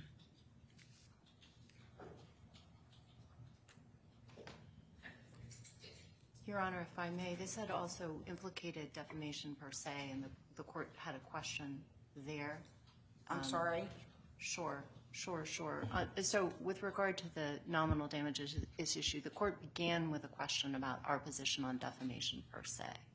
And I'll repeat that position from yesterday, which is that nominal damages in that instance could only be appropriate in the way that's described by the charge, which is that the plaintiff gets set back by all of these aspects of the evidence like that. I understand your position, I just don't. Thank you for hearing me, Judge. Though. Yeah, okay. So. Your Honor, may I excuse for a few minutes? Certainly. So how about this language? In order to recover more than nominal damages, the plaintiffs have the burden of proving that the amount of damages claimed is derived from the harm suffered and is properly supported by the evidence. No objection. I mean, that is, we can't get any more accurate under the law. So I apologize, Your Honor, but would you mind giving it problem. to me one more time Sure. I can see what's I'm so happy that you're going to be doing it that I'll repeat it 10 times for you if you want. Well, I hope so then we really need to make sure that I've got it right. So if we started, our laws impose certain rules to govern the award of damages in any case where liability is proven. In order to recover more than nominal damages, the plaintiffs have the burden of proving that the amount of damages claimed is derived from the, we're going to say harm instead of injuries, right? Harm suffered and is properly supported by the evidence. Because that language, the amount of damages claimed is derived from the injuries suffered and is properly supported by the evidence is long-established case law.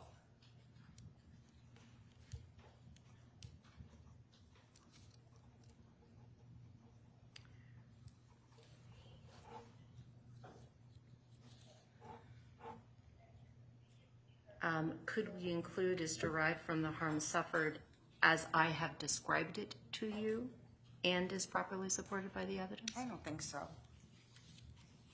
I mean, unless you're agreeable to that, Attorney Pettis. I'll do it. I thought the charge as stated was fine. I thought that the next one was fine. It seems to me that, no, I don't agree because I think the court has indicated what it wants to do. And yeah, I think it's clear and it's an accurate recitation of the law. So I think that's where we'll leave it. Okay, we'll stand on our exception, Your Honor. Okay. So I think, and again, you have to tell me if I missed something.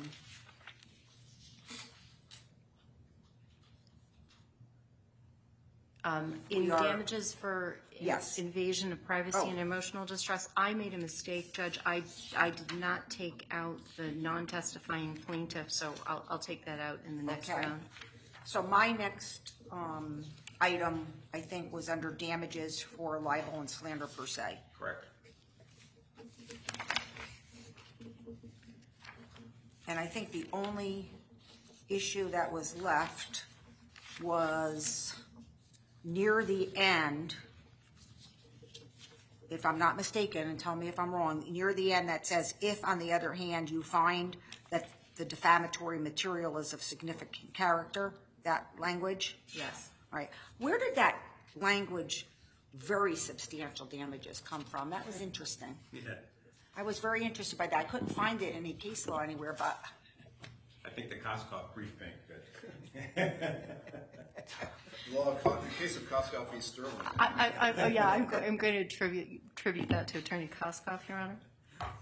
The very, but not the substantial. all right. So obviously, No, actually, the substantial is in the case law. Oh, I know that, but I yes. never. But I'm the very, familiar with that. the very is. The very. Am I very? It doesn't exist. You know, he's going to blame me for that. Give you A for effort, though.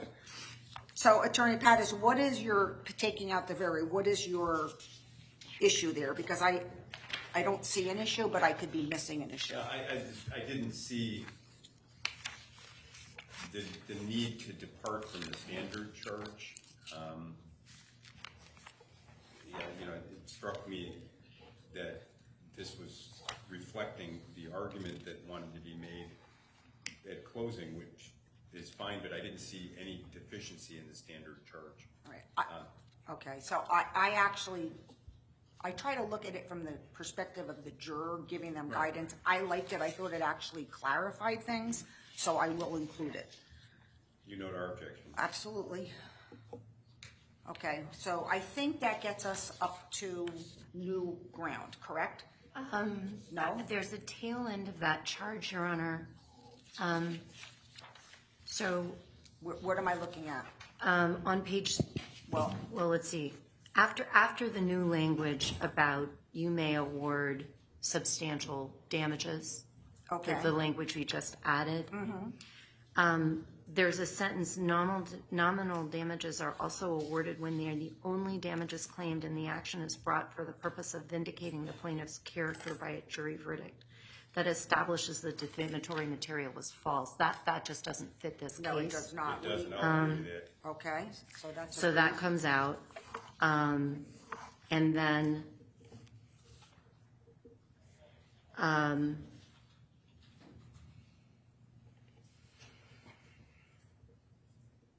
the summary language, I thought it was confusing.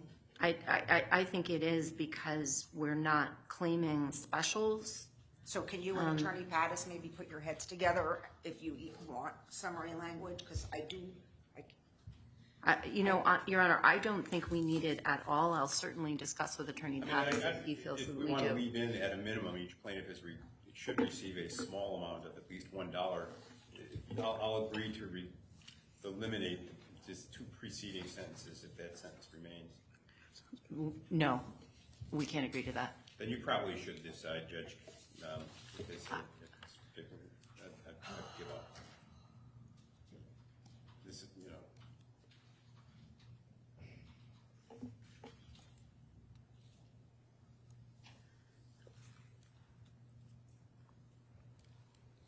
I actually think, Your Honor, I think we should keep the language about you may award punitive damages as a matter of discretion.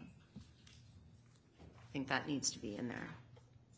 All right, so I thought the summary was just a little confusing, but do we want to put some less confusing summary in? I'm okay with leaving that you may award punitive damages as a matter of discretion, and at a minimum, each plaintiff should receive a small amount of nominal you damages. can eliminate the summary sentence in my view, Judge. We don't need it? Correctly. Okay, but we do have an issue with I understand. should receive a small amount of nominal damages of at least $1. I'm not wed to that exact language, but I think that we need to include the nominal damages somewhere here. I think this states it precisely. At a Well, we minimum. do have earlier in the charge, nominal damages of $1 may be awarded. Then we talk about substantial damage. So we do earlier in the charge talk about nominal damages. You know, Your Honor, I'm just looking back up A lot. that this is the Well, we've nominal. eliminated several, so don't say a lot, Jeff. Well, look at the earlier part of the charge, we talk about nominal But we damages. revisit compensatory damages because there are special considerations with respect to defamation. And if we're going to revisit compensatory damages, I think we need to revisit the anchor, and the anchor is nominal damages. No, I mean, Your Honor, if it just ended with you may award punitive damages as a matter of discretion, that would be. That would be great. Yeah, wouldn't it be? Maybe, Well, maybe state. And it wouldn't be long-winded. Made a should, you know. Well, but can I, we say, so, just bear with me, at the beginning of the charge, right, damages for libel and slander per se, just bear with me. So we talk about, we have the sentence, if you find the plaintiff has suffered blah, blah, blah, he or she is entitled to at least nominal damages. Then we say nominal damages may be awarded because you find the defamatory material is insignificant, blah, blah, blah. Then we also say nominal damages are also awarded when they are the only damages claim. But we took that no, out. we took that Oh, out. am I looking at the wrong version? No, we just I discussed. think I have the same page twice. Well, it is confusing here. So I'm going to leave the last two sentences in for now, and as soon as you can get me a clean copy and I can eyeball it, and I'll leave the door open to address it again on both those sentences. Thank you. Okay? There's so many strikeouts now, and I'm working off a different version. I don't want to say it 8 times, but I sure don't want to not miss it, and not say it. All right, so Understood. now we're up to CUTPA, correct? Yes. Okay, and that's where we left off, no? I don't recall. I don't know that we, I think you've decided the ascertainable economic yes, loss thing. but I mean, we haven't Right. talked about the charge We haven't. specifically, so tell me what we need to do under, what's the first thing I need to decide? Well, we had asked that the court extend its charge to charge on ascertainable loss given the defendant's argument, and so I would ask that the court do that.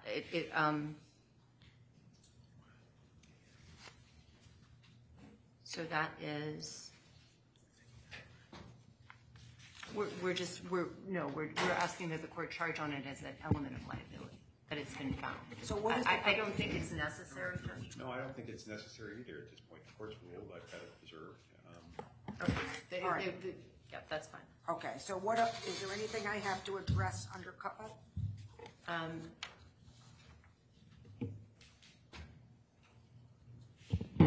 Your Honor, just for the record, I'm not thinking that because we're not asking, at least in my conception of the way the verdict form would go, and this could be affected by the verdict form. In our approach, we would not be asking for the jury to allocate specific CUTPA damages. We would simply ask them to allocate emotional distress and reputational damages. So what I want to make clear for the record here, and I understand the defendants dispute this, is that in our view, all of those damages are CUTPA damages. Reputational harm and emotional distress. I don't think that has to be addressed in the charge here. I just want to make it clear on the record. All right, so what is the next thing I need to address in the charge? Tell me what page. I'm now working off the same version you're working off of. Let's see. I think that would bring us to to suggested amount of damages. Okay.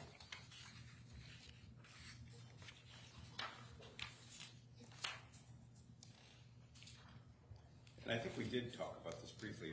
You know, I prefer the standard charge. I don't know what. I do too, so I don't see any reason to deviate from it. Your Honor, we just feel that it's important that the jury know that all counsel can make those Sure. arguments, I like and that's the encourage. basis for the. I don't think it's necessary.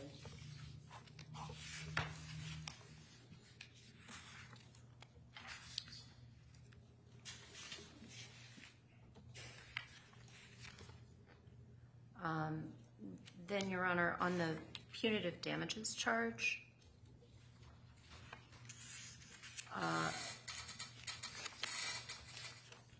if you What look page at are we on? the plaintiff's. 35. Sorry. 35? Yes, ma'am. 35, yeah, is where it begins. I'm just not saying page numbers because I'm not sure which version everyone is looking at. Okay. If the court goes on to the plaintiff's proposed version, we had added the definition of willful, wanton, and malicious. That we needed to do. So Yes, that needed I to be agree. done. That and- was We not, agreed to that. And the defendants agreed, so we're done with that. I had one objection, Judge, and that is because of the way this case lies, that is 3 common law counts and a statutory count, and the prospect for unlimited punitive damages in the statutory count, I object to the language that talking about punitive damages being limited to attorney's fees and expenses, because that will, I expect the plaintiffs to argue that the Jones conduct has caused such long-standing and ongoing harm that into the future these folks will need compensation, and thus we need an enormous sum of money.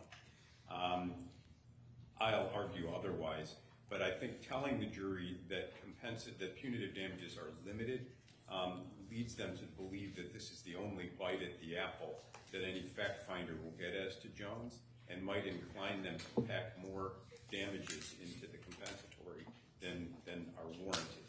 And thus, I think they will be told that punitive damages are decided by the court, but it's misleading to tell them that punitive damages are limited to attorney's fees and expenses in this case, because they're not. And so I would recommend the plaintiff seek an award of punitive damages, and then punitive damages may be awarded if you find. And I would request that the limitation of the language saying limited to attorney's fees and expenses be excluded. I understand it's part of the standard charge, but the standard charge contemplates this count perhaps being charged in isolation. Given the law of the case as a whole, I think this misleads the jury about what they're going to be doing tomorrow or the next day. First of all, it is the standard charge. Second of all, the jury should be entitled to know what the truth is, and what their award here will mean. I agree. Well, are they going to be told then that if juries are entitled to know what the truth is, are they going to be told the court will have the ability to assess punitive damages in an amount it finds in its discretion? Because that's the truth and the whole truth. Well, Your Honor, what I meant was, and Attorney Pattis. I mean the whole truth. No, what I meant was the truth about the work that they are doing. No, they are being charged to do this. They're entitled to know what it is, and they also, I mean, it is the standard charge. I think one of the reasons why it's the standard charge, and Attorney Pattis's argument, if it were viable, would be in so many cases. I mean, it would be in any case where there's a cup account, and any case where there is an intentional tort. So I don't think that. What would be the harm in that? What would be the harm in letting the jury know the truth? I mean, we're here on a default where and with extreme limitations as a result of sanctions on what could be told. My client has frankly elected not to testify because he thinks that telling the truth exposes him to harm here. So are you suggesting, Attorney Pattis, that the language after limited to attorney's fees and expenses, that the words at the court's discretion be included? I'm suggesting they be eliminated, or in the alternative, the jury be informed that the court may award punitive damages in an untethered amount or in its own discretion under the cut account in addition. Because what I'm concerned about is the jury thinking this is the only bite at the apple that a fact finder is going to get. And therefore, we better load it up where we can in the soft money that is in future economic harm. Your Honor, the court pointed out how important it is to charge fair, just, and reasonable over and over again, and it has. Right. So I agree. I'm going to leave that language in. I understand Attorney Pattis will take an exception. All right, next. I think that's it. That brings us to the end of this charge, All Your right, Honor. then we have your filings. We do. And have you had any discussions with each other about them? Briefly, or no? we have. Very briefly, yes. So,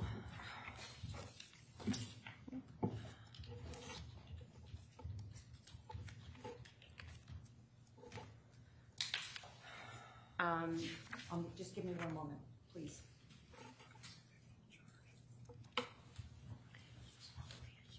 And at some point, Judge, I need to take an exception to a charge not given. I don't know when you want me to do that.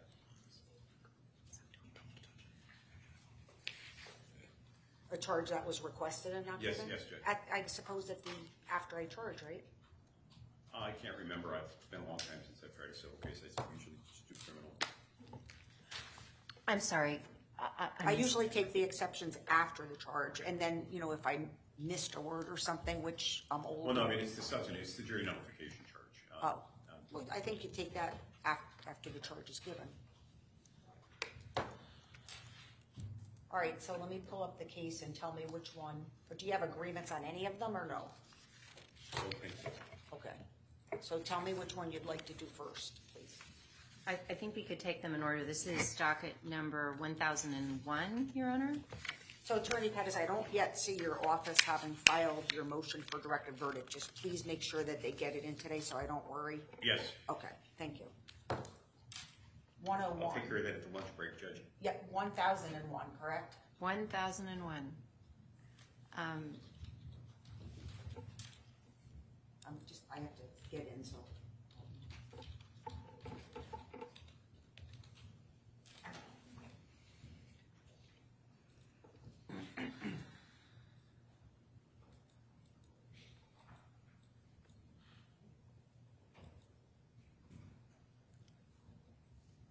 So we're taking up number 1 first. Yes. Defendants are responsible for worse damages due to plaintiff's vulnerability as grieving parents. So just 1 second, if you don't mind. This is like the eggshell plaintiff? Yeah. Yes, it is.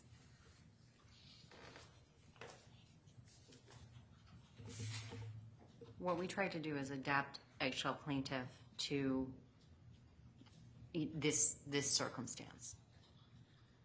Is there an eggshell plaintiff standard charge? There is. It's 3.4-1. And it's a paragraph in 3.4-1, which is damages general. All right, so just give me 1 second to get to 3.4.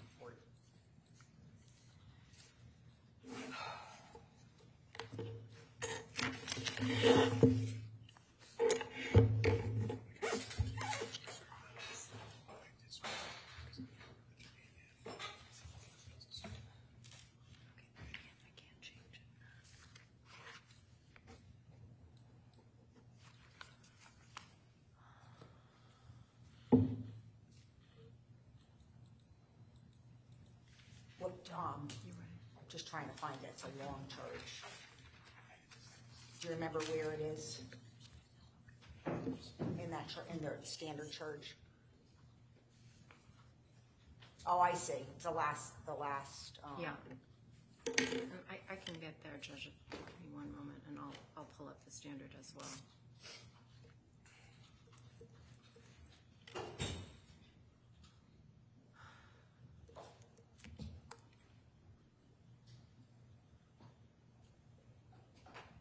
Do you want me to just read the last 2 paragraphs?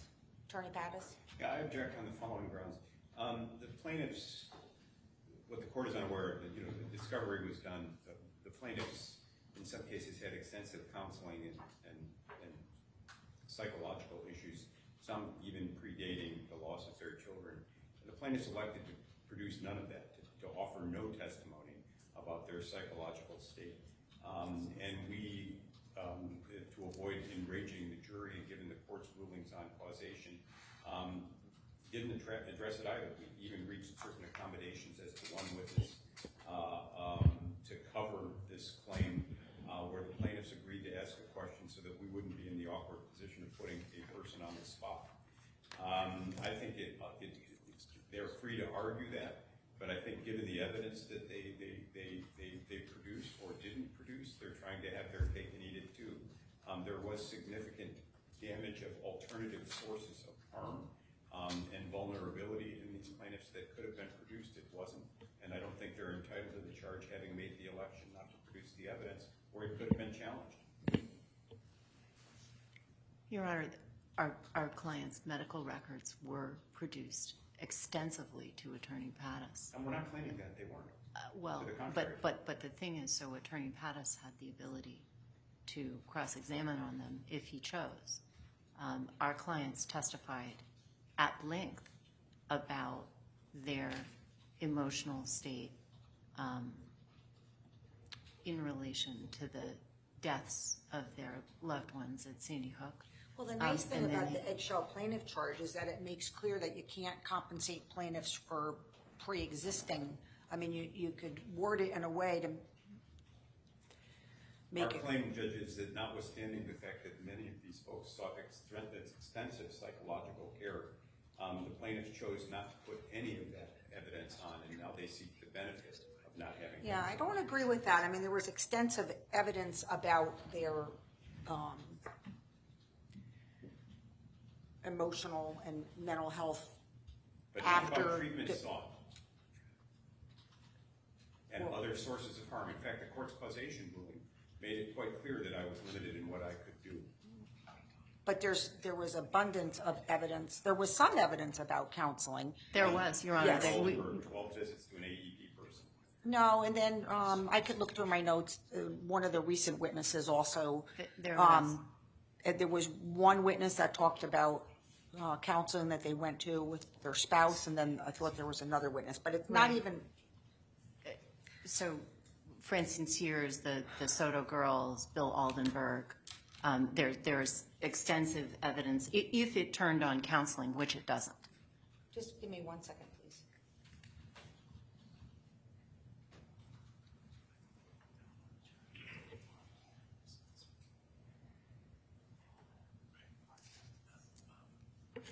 This is the standard.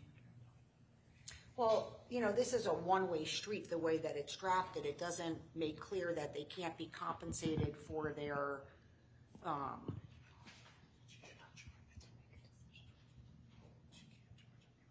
original emotional distress that predated the wrongful conduct.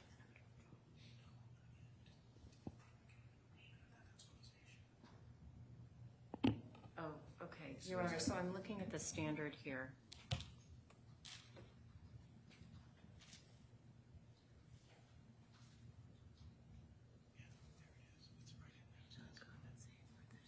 So this is fine, right? And then I mean, the standard says you may not compensate the plaintiff for the, I mean, it says pre-existing injury itself. right.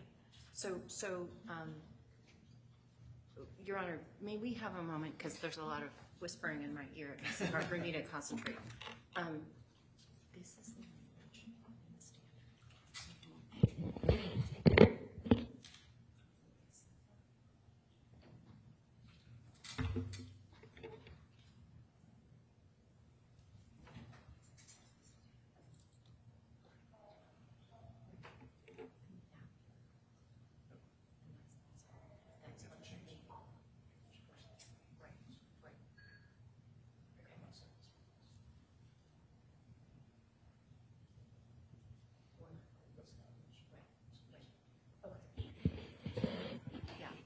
So, Your Honor,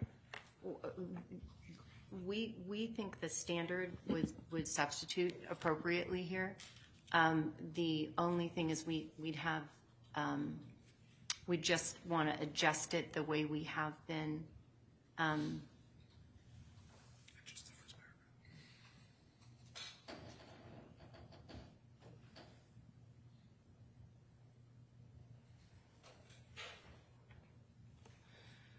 paragraph. One moment. So for example, you may not compensate the plaintiffs for,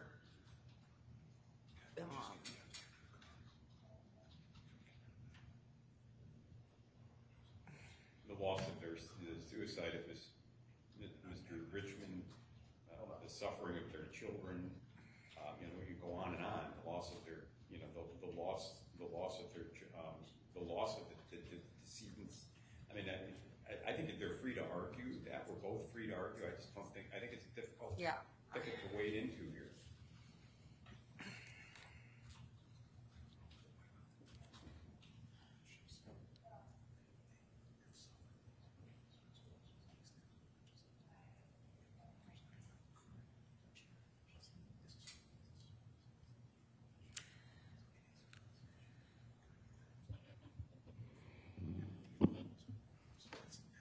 So the issue we're having, Judge, is the proximate cause language in here,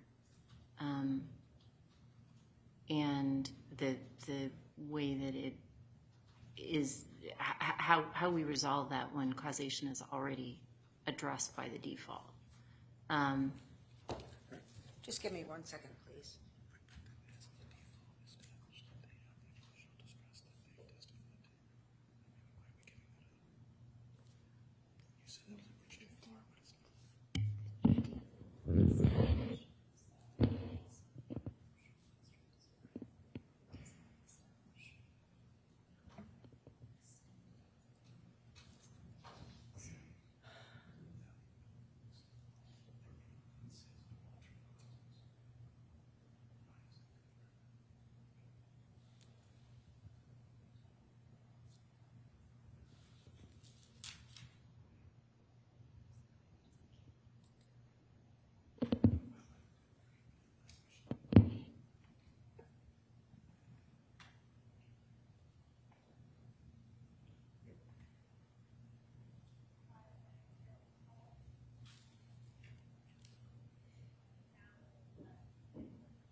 If I could suggest that the charges were due in this case September 19th. This is a supplemental charge, untimely filed, foreseeable from the beginning of the case, and it's now beginning to take on a life of its own, and we're revisiting issues we've already addressed multiple times. I would say, Your Honor, if I may, sorry. We believe, I think that the truth here is that this issue has been resolved by the default, much the same as it's a proximate cause issue. I agree with Mr. Pattis's first comment on this, actually. I didn't realize the proximate cause was in here. This issue was resolved by the default. These plaintiff's damages that they presented in court are all related to the misconduct by the default of Mr. Jones. And so what this is an attempt, Mr. Pattis wants to attempt to bring in an alternate cause. No, I didn't suggest excuse me, Mr. Pattis. Mr. Pattis is trying to attempt to bring in an alternate cause of the plaintiff's emotional distress, which is foreclosed in this case, because that's an alternate cause of damages. That has already been decided. So, in other words, it would be improper for him to argue that the emotional distress that they're suffering isn't related to all of the evidence that we put on their what the Jones has done through his conduct, but is related to the other things in their lives, and that's just not allowed. That ought not to be allowed in the default. That's bringing back in causation. Now, granted, the emotional distress has to start after Mr. Jones gets into the picture. Everybody agrees with that. So in other words, it would be equally, wrong to say that he's responsible for the emotional distress before he gets into the picture, which was about 3 hours after the shooting. Because this is verging on incoherent. I'm objecting to their request to charge, and they're attributing motives to me for my objection to their request to charge. I understand what the law of the case is here.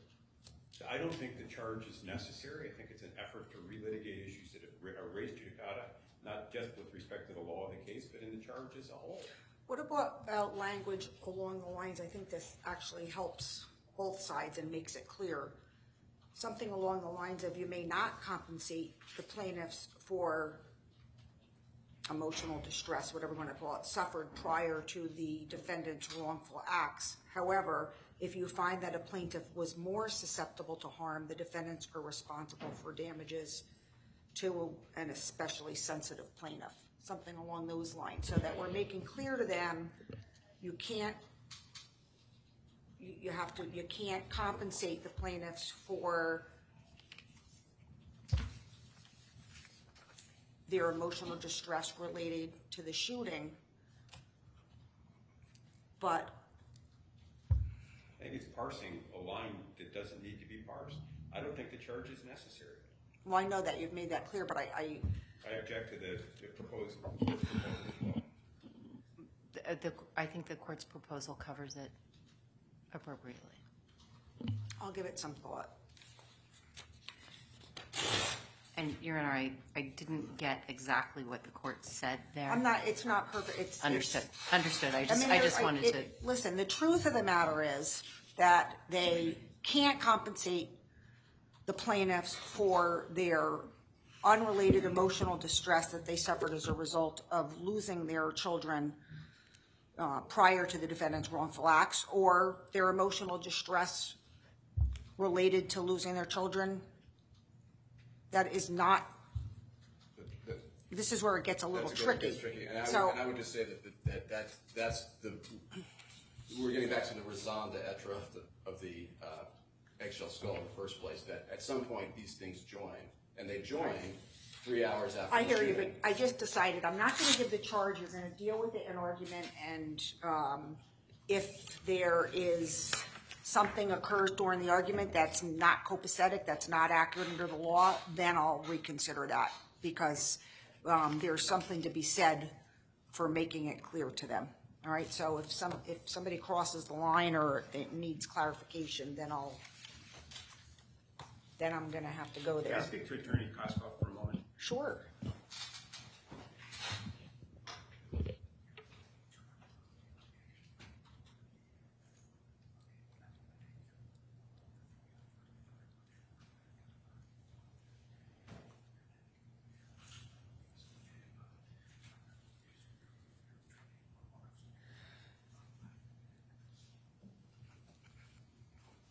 Thank you, Judge. You're welcome. So number 2, I did say earlier that I was going to address this, and I do think this is appropriate. I don't know that it needs to be so long. Can you remind me what number 2 is? About all the evidence that was elicited that that Mr. Jones, I didn't say their names, or I didn't say a name. That seemed to be a little confusing, I think. So I think that, and I did say earlier that I would address it in the final charge, but this is way too long. Judge, we would object to it at all, because as pled, the plaintiffs never referred to him as the sole cause, but as the primary cause. And that leaves open some brief wiggle room, and we believe that supplemental charge charges out that wiggle room and makes it appear as though Mr. Jones started it all for the world as a whole. And that's just not even what was pled. But that's how the case ended up being tried. So I understand that, and your exception will be noted, but I like just the one sentence: the defendants are liable to the plaintiffs in this case, and it does not matter whether or not he singled them out by their individual names. And that's all that. I think that's correct, as given the law of the case. So that is, say again? Without agreeing with the law of the case, I think that's consistent with the law of the case. So I like that one sentence somewhere where would you propose that it go? In the thank you note to the juror after they've returned the verdict. I don't take a position on that. Attorney Sterling, where do you Maybe see- in the evidence section, where you tell them about their duty to find the evidence and follow the law.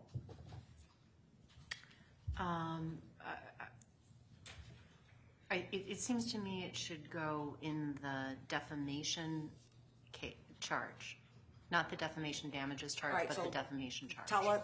Give us the proposal now so that we can see if Attorney Pattis can live with it.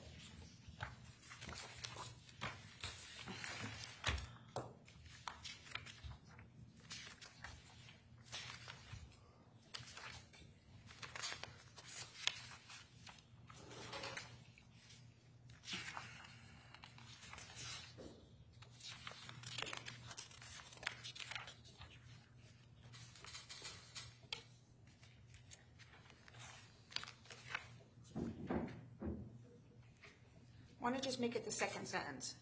The second sentence in the defamation charge? Yeah, the court has determined that the defendants are liable for defamation. The defendants are liable for defamation, and it does not matter to their liability whether they were singled out by their individual names. That's elegant. We agree. Okay. I mean, that makes sense. That's fine, Judge. Thank you. Okay, next.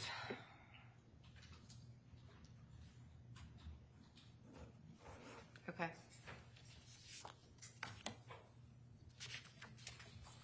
Just bear with me.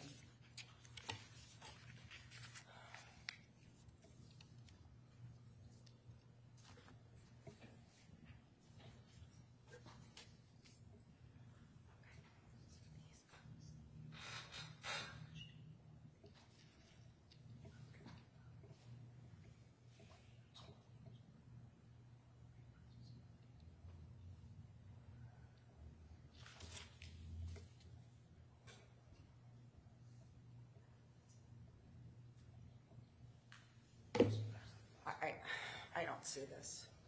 I don't know which one you're on. First Amendment, Second Amendment, politics, when the lawsuit was filed. Your Honor, I think we can pare this down significantly. So what we would ask is simply a line that says the first. Nothing. So, Sorry. can we have a moment, Your Honor? Sure.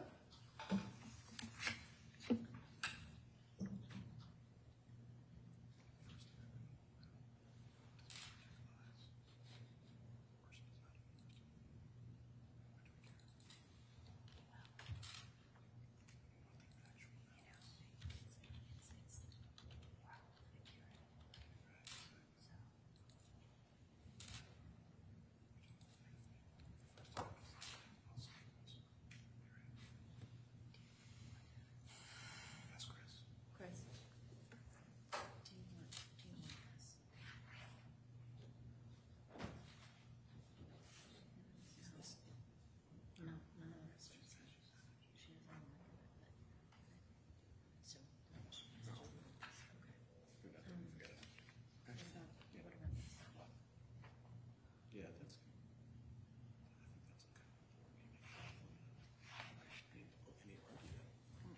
So, Your Honor, thank you for your patience.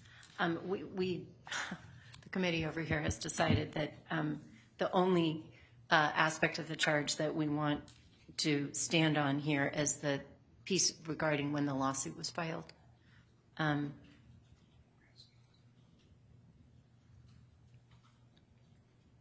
It's at the very bottom of the page. The date, when the plaintiffs filed the lawsuit, Attorney Pattis. I don't recall the language, but my sense is I think it's an inappropriate charge. The claim is that from 3 hours after the shooting, Jones caused them extensive harm. I think this jury is entitled to wonder and may well wonder why it took them 5 years to file the suit. Well, I think that's where the injective politics. Exactly, that's why we need the charge, Judge. So I think that it merits some clarification. So maybe just one sentence.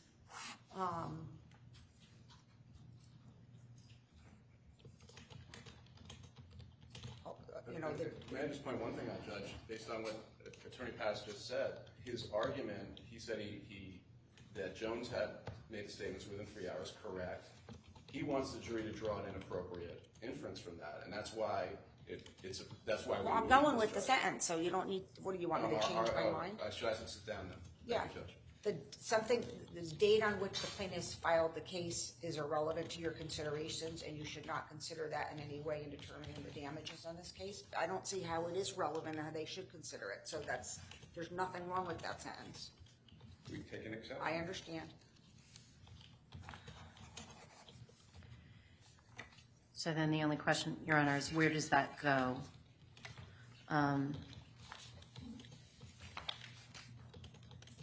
It strikes me that ought to just be its own standalone. I'm not sure where it would go. Maybe after causes of action and before intentional infliction of emotional distress? That makes sense. Oh, Ron, can I see you for a second? So I want to finish this. I don't think it's going to be more than maybe 1:15. I asked her to say it. Do you have somebody else who can come in for a little while? I can check on the girl. I don't think she'd have a problem with 15 minutes. I'm not asking. I want to go after 1, but I don't want you to stay because it's been a long day. So I think we're probably going to go like another 1:15 or so because I want to get done for the day. She's saying it's fine to stay. I'm not asking. I don't like stuff. Thank you anyway. It's too much. All right, so missing videos, what's this? Number 4? Yeah, and Your Honor, on this one, there's also, we thought that this needed some support from the record so that there's a motion in support of this charge and a revised proposed charge in that motion. That's docket number. So can we skip this and then get? Let's skip this. Okay. And then the very last one in here is the charge on playback videotape depositions, which the court's already given and does not need to give again. Okay. So that takes us to the end of this. Sure. So what's the next document we're looking at? And my plan here, I want to finish and then adjourn for the day, just so you know. So we're going to. Right. So I think You the agree with next. that decision, Attorney Pattis? I agree, Judge. Yeah. All right. So the next one. Taking them in order, the next one would be life expectancy. That's docket number 1005. And we.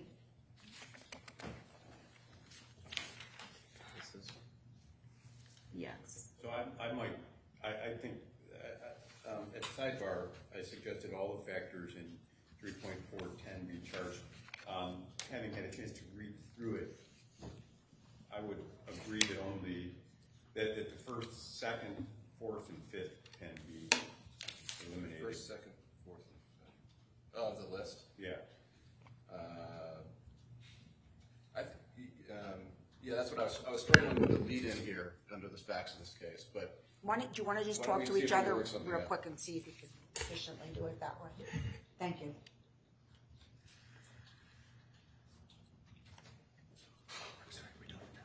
Yes, we do.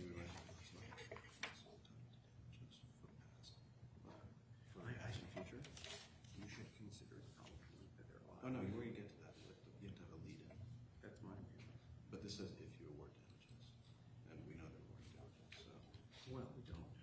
We don't know that they're going to do more than nominal.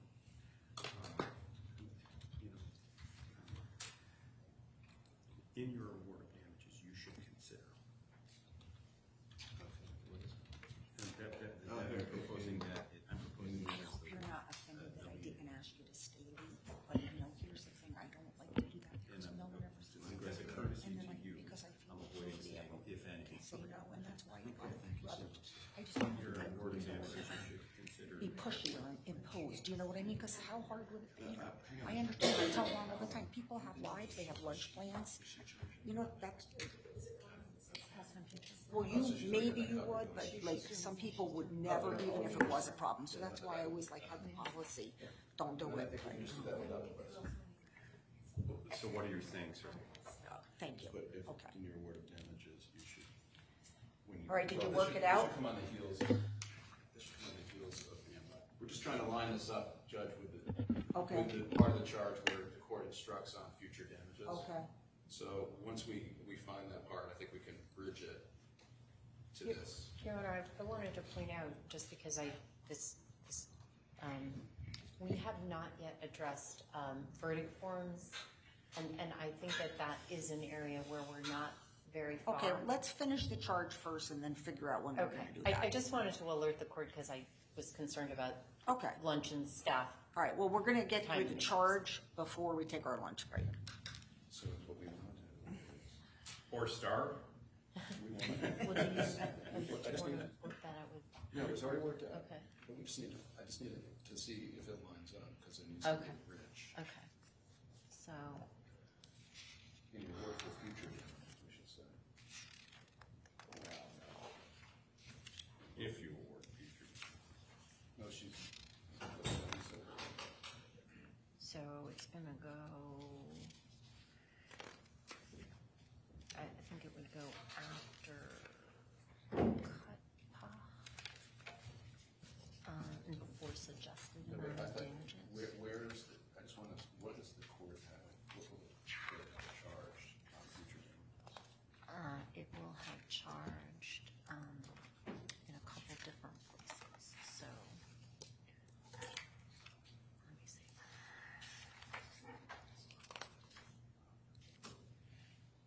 In terms of future damages? How about this one? Which tries, I don't get to see the words with the language. In terms of future damages. Miss Ellis can come in, but she'll have to shut down and she'll have to restart. That might take 5-10 minutes. Well, we'll go to one, yeah. That's no point. Sure. We have a different court reporter starting at 2. That's why she doesn't mind staying the 15 minutes. In your consideration of damages, in my view, I think you just have to say future. you should consider I may, do Yeah. the probable afternoon, length of the plaintiff's like life. 3 o'clock or something, and do it remotely. And do the, Yeah. Might take, at least So it's open not, question. I'm gonna give you consideration. I'm giving fellow Scriveners highest respect. I think adopting your language. Right, so how does it work then? But that's what we just have to see if it works. Okay. So, this is the damages compensatory charge. Comes before. no, because I think there may not be much left, and we may just end and then do the Defamation damages. verdict form. And Let me see. she charges. Let me ask. Can I interrupt you for a second? I'm just trying to figure out what to do with the court reporters, if I'm having someone sub in or not. After this, putting aside the verdict forms, how many more issues do we have? We have, unless I'm missing, we have the missing evidence charge. We have verdict form, Attorney Pattis had proposed interrogatories. And I think that's it for charge and motion issues. All right, so once we do the interrogatories and verdict form, we'll do after lunch. So you'll talk about this, then we have one more issue on the charge. Yes. Okay, so that's good, so we don't have to switch on, because we might end on time at the rate we're going. I think we do it back in the, see, I think the bridge is now at one. I think that the bridge, because it's gonna come out on its own right out, is she gonna pop us right in to the air? Is that what we're supposed to happen? So. Should they, I we know we think so should it go right goes there. here, it could go there.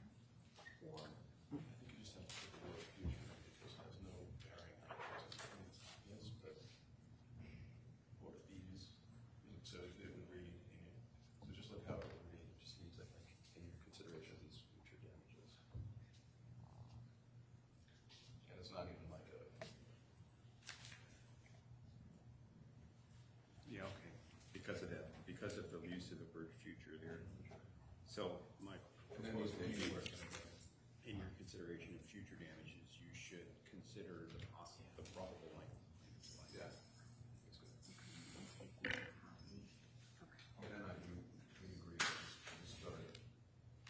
Eliminate all five of the factors? Yeah. Okay, that's fine.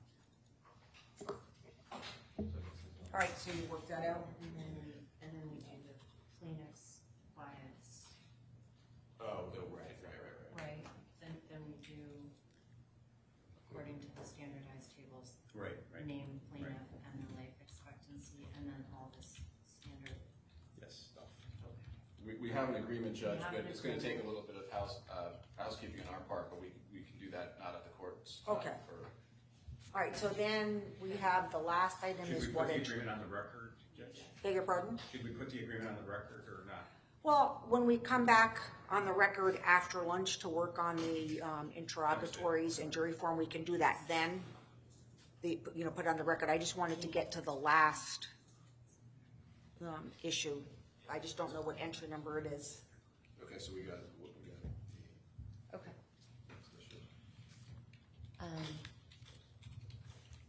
All right. And I just want to make sure I know about where that goes. Okay. Your Honor, the last issue for the charge is the motion regarding missing videos, website analytics, and social media analytics. And we had proposed a charge on that with regard to... Is that entry number 1006? It is, Your Honor. So we felt like it was important for the jury to be alerted to the fact that the defendants did have an obligation to produce some of the materials that they heard about, because we're prejudiced by the absence of those materials and our ability to prove damages. And of course, the court's familiar with the... This is a testimony of Mr. Yeah. Watts. The testimony of Mr. Watts, the testimony of the witnesses, and Ms. Paz. Ms. Paz, right, the missing videos, the missing social media analytics information, the incomplete Google Analytics information, which isn't just established, obviously, by the testimony of Mr. Watts, but, the court had recently reviewed the Roddy affidavit, which established that there were some abilities that the defendants had with regard to Google Analytics. We obviously never received that production. So there is... So here's what I'm going to say. I hear what you're saying, and a normal person who's not in the profession, a normal juror is not going to understand where the obligations lie and might fault the plaintiffs and think that you didn't do a good job. However, you got a book. This is a sentence or two. You have literally 5 paragraphs. Like, it's a sentence. But my contention is that the plaintiffs have reaped abundant benefit in terms of both the default and limitations on what we could say, including the extent of videos, including arguing, non-profiting from these things.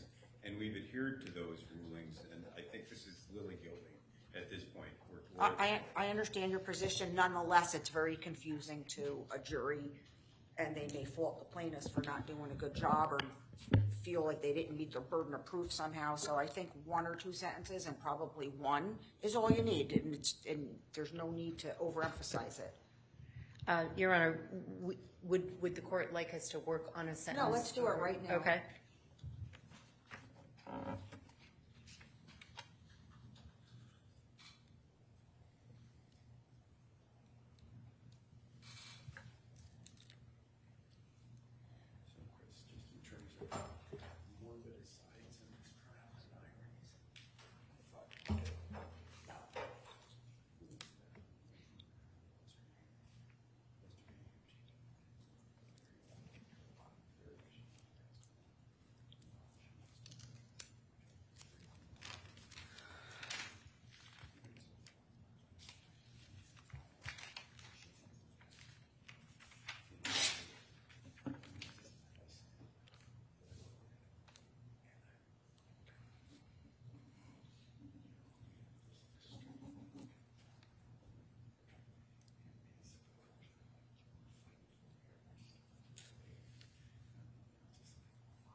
So can you just describe for me in a couple words what we're talking about here exactly? Is it the analytics? Is it the videos? Is it, what is it, just in, not without argument, just the words?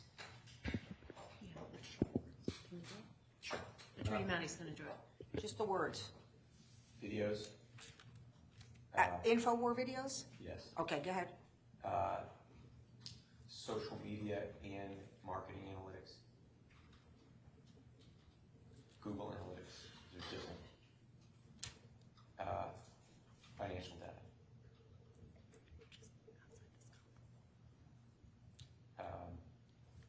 So can we, something along the lines of evidence was presented? I don't know. Of InfoWars videos, blah, blah, blah, based on what was produced by the defendants? Well, it wasn't all produced by the defense. We did a lot of this on our own. You know, like they didn't give us stuff. We ended up finding it from other sources in certain cases, but in other cases we weren't able to.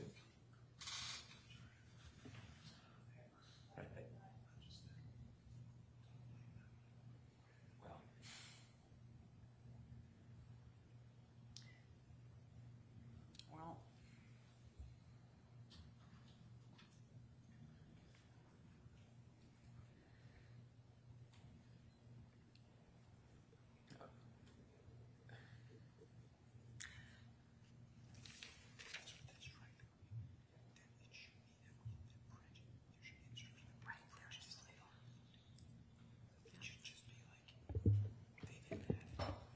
so are you essentially saying the plaintiffs had no ability to present all the InfoWars video, social media, and marketing analytics and financial materials? Essentially, you're saying because they were not all provided by the defendants? That's correct. But sorry, Your Honor,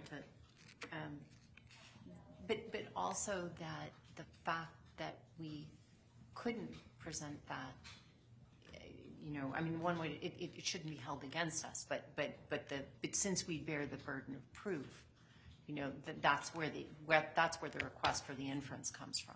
There's no evidence to suggest the defendants could have produced it themselves either, though, given the state of disorganization there. But that's not the case at all. Well, Listen, Attorney Pattis is right. You've already had the benefit of the default, but I can see where you might want to somehow clarify that you know that they. How about the following, Judge? The plaintiffs Okay. should not be penalized for their inability to produce a complete record. In other words, you should not draw an inference against the plaintiffs for their inability to produce complete records as to this, that, and the other thing. Or you should not hold it against the plaintiffs? But it's more than that, Your Honor, because the problem is that we bear the burden of proof on damages, and this impacts our ability to bear that burden. And I think that was perfectly clear in the testimony of Mr. Watts, who did extensive. Well, they'll have that testimony, and you'll be able to argue that. But so if we can't come up with something in a sentence that's appropriate, and you clearly don't want the jury to hold it against you for not producing the missing information that was referenced by Ms. Paz or by Mr. Watts. And it wasn't produced, and it was missing not because you didn't do the job, it was missing because it wasn't produced by the defendants. So we could do something like, we requested this information and they withheld it. Well, I disagree. I was involved in this. They didn't withhold. They couldn't find. They don't have all of this. This is not CBS. They didn't keep a catalog of videos.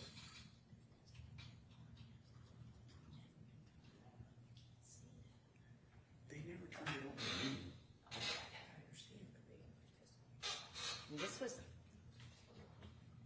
This is information. How about something along the lines, you've heard, however you want to say it, you heard testimony from Ms. Paz or Mr. Watts about,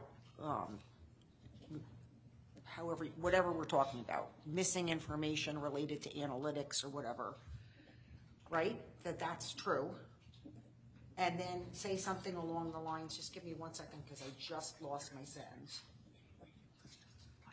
The plaintiffs had no ability to present that missing information to you. And you should not hold it against them, something like that, neutral, that's the truth.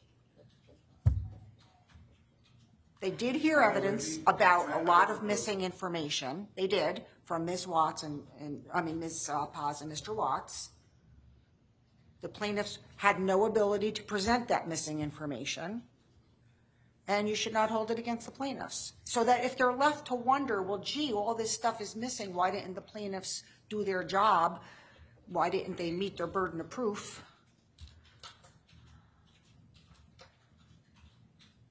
You want to say why they had no ability to produce it? No. The issue is, Your Honor, that we've spent a lot of time working on how it's our burden to prove, and so don't hold it against us. It doesn't So solve the just, problem. I understand. So say it neutrally, that, the defendants did not produce that information. It's neutral. That's the truth. The defendants did not produce it, and so the plaintiffs could not present it to you, and don't hold it against the plaintiffs. That's the truth of the matter. The defendants did not produce it. We're not taking it any further. They've already been defaulted. So that's the language I like. Okay. Certainly understand the court's preference. I think we would need to accept there because we still. Well, you're both going to accept to this, so I have managed the impossible, haven't I, on one sentence? So I think, Your Honor. Well done.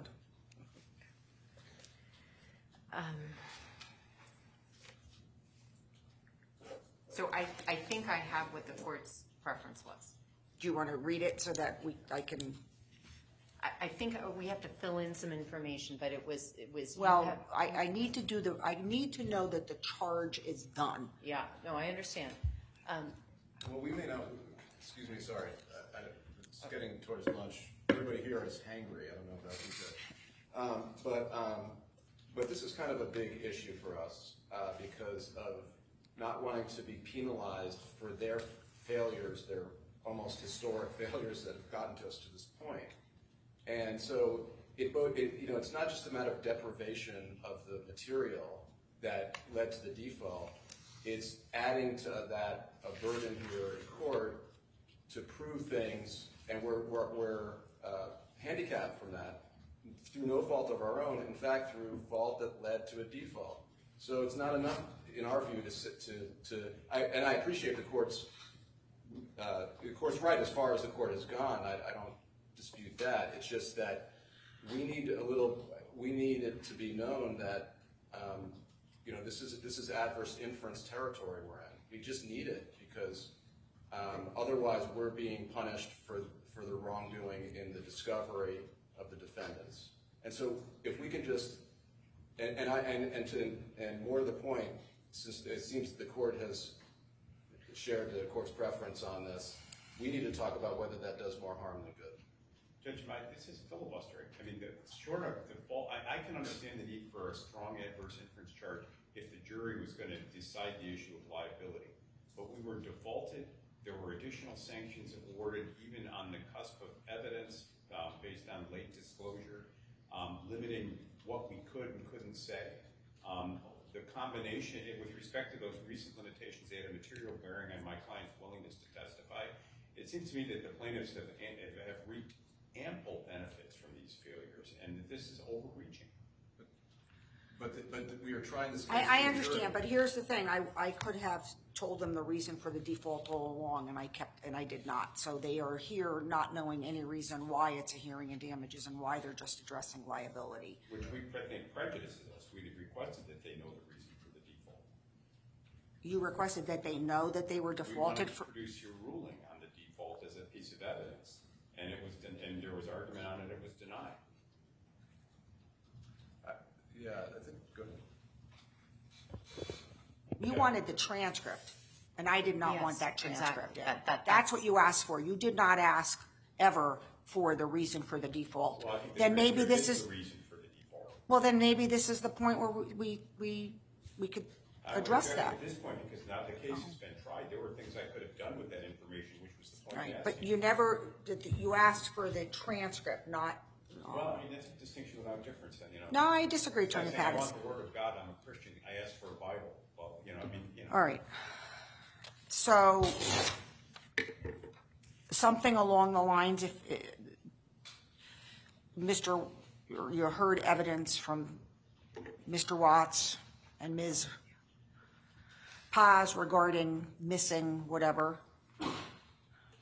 The defendants did not produce these materials to the plaintiff, and therefore the plaintiffs could not present this evidence to you. And then some neutral language, another sentence maybe after that. So we could write that out for ourselves, Your Honor, but then I think we would need to talk about whether Right. we would ask the court to charge it or not. Sure. All right, so what time do you want to pick up on this issue? You're going to work on the life expectancy. We'll put that on the record. The interrogatories and the verdict forms. What time would you like to meet again? 3? For the court. Yeah, I'm at the court's disposal. We'll defer to the 3 court. o'clock is fine. 3. Okay, sounds like a plan. Okay, and just for tomorrow, how do you want to break things up? Judge, I had you mean in terms of lunch, before lunch, after lunch? Lunch, recesses. It seems to me that may be a little bit of a play-it-by-ear situation, depending on how long things go. I just wanted to alert the court. Mr. Matty is going to be doing the summation, and I'm going to be doing the rebuttal. So we know how much time we have to work with, but I haven't done the math to see what would work. Whether Mr. Pattis. Right, but how do you whether we have an early lunch and Mr. Pattis does it after lunch, or I don't want to be in Carbo Valley. In what? Carbo Valley. Carbo Valley. So, how about we leave it like this? Whenever you want your recess, you can ask. So if you would like a recess, say they go and you're up and you feel like you need a recess, just ask for it. Or talk to each other and let me know. I'll be flexible. I'm not, however it works out for you. Okay. I mean, I don't know how. Like a morning recess rather than a lunch break or something like that. Yeah, actually, we should be done. Well, I don't know. Well, we start at 10.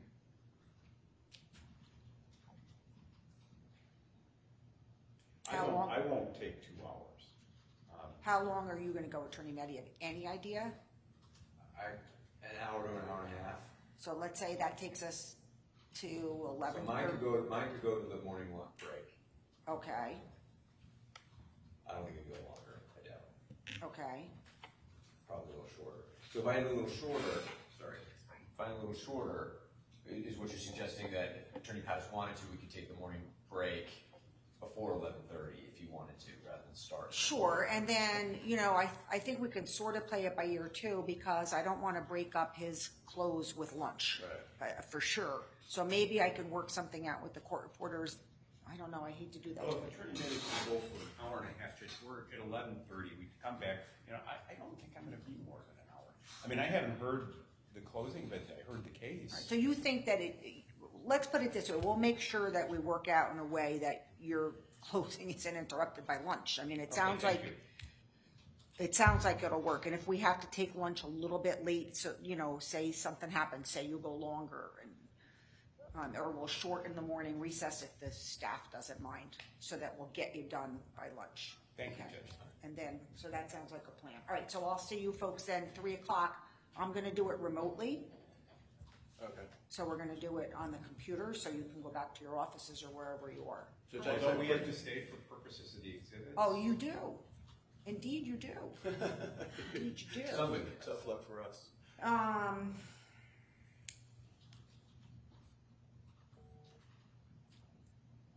It's a good point.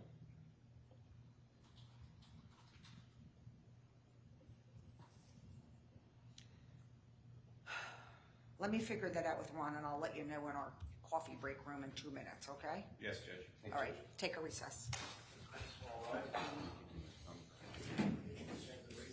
Sorry about that. I thought we were going to be done right at 1, and what I did to you. Thank you.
Okay.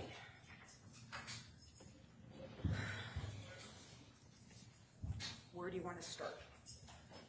Good afternoon, Your Honor. Eleanor Sterling with me again, are Josh Koskoff and Matthew Blumenthal.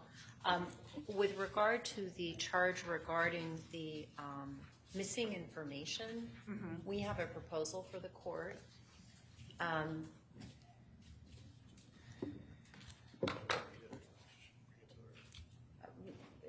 Why don't I try reading it first because it's a little messy. You have heard that the plaintiffs requested all Sandy Hook videos broadcast by the defendants and all analytics regarding InfoWars social media, website and marketing materials, and financial data. The defendants did not produce complete information in response, and as a result, the plaintiffs had no ability to present the missing information to you. Period.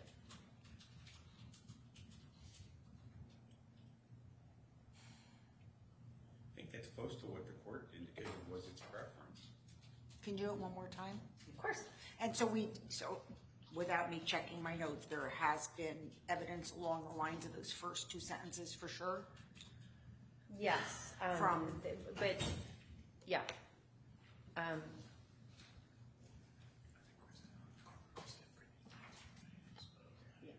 Yeah, we don't I thought it was that, well, wanted to read it again. I just didn't think the evidence was that they didn't produce it, like during discovery. I thought the evidence was that, I don't know, read it again. Well, so it's different with regard to different information, right? It certainly was all requested. And then. Oh, that wasn't, I'm not sure, was that the evidence? We requested it. So there was examination of Brittany Paz about what was requested. But I don't think the evidence suggested that that was all requested, that came in through Ms. Paz. What if we said, since we're a little bit uncertain, we could say, hold on a second.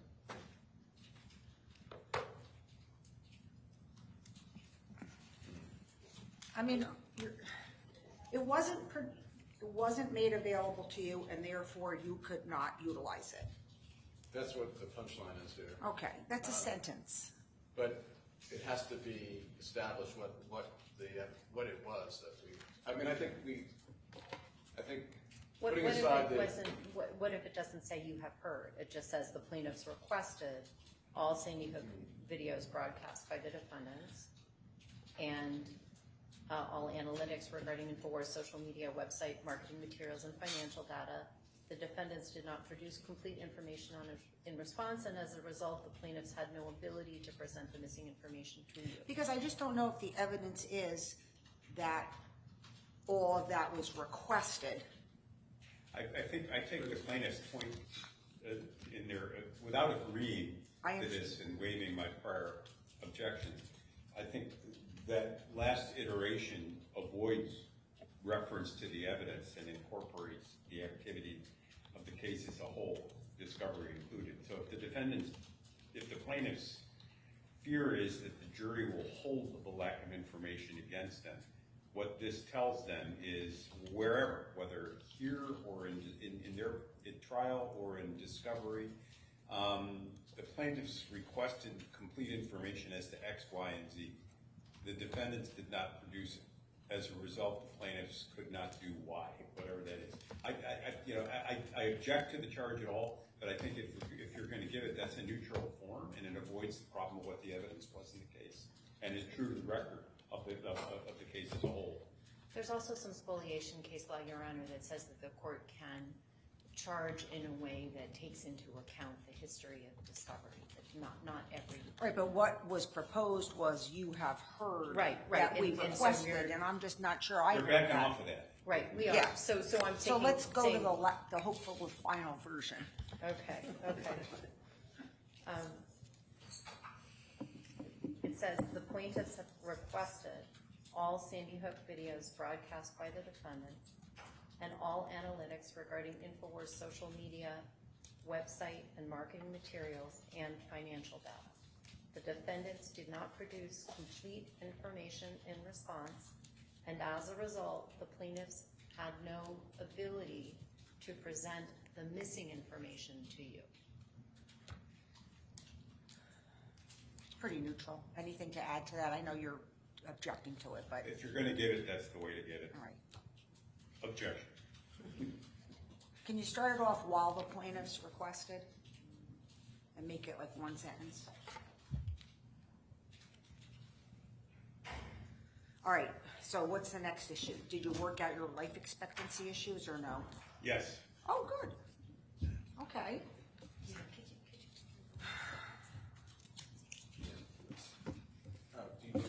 They granted me an additional 4 decades. Your Honor, we plan to submit life tables as exhibits, as well as an accounting of the plaintiff's birth dates and their expected lifespans from today with a charge that's been agreed upon by the parties. Oh, okay. Let's do 1 second, Your Honor. Take your time.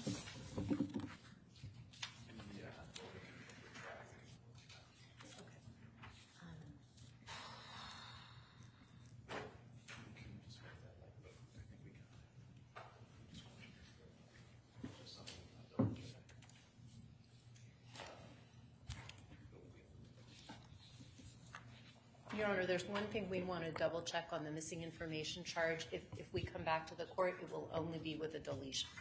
So we will.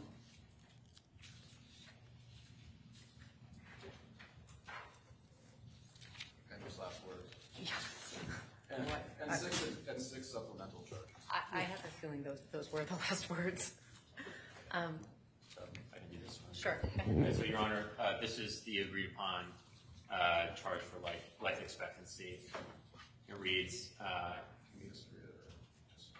in consideration of future in your consideration of future damages, you should consider the probable length of the plaintiff's lives.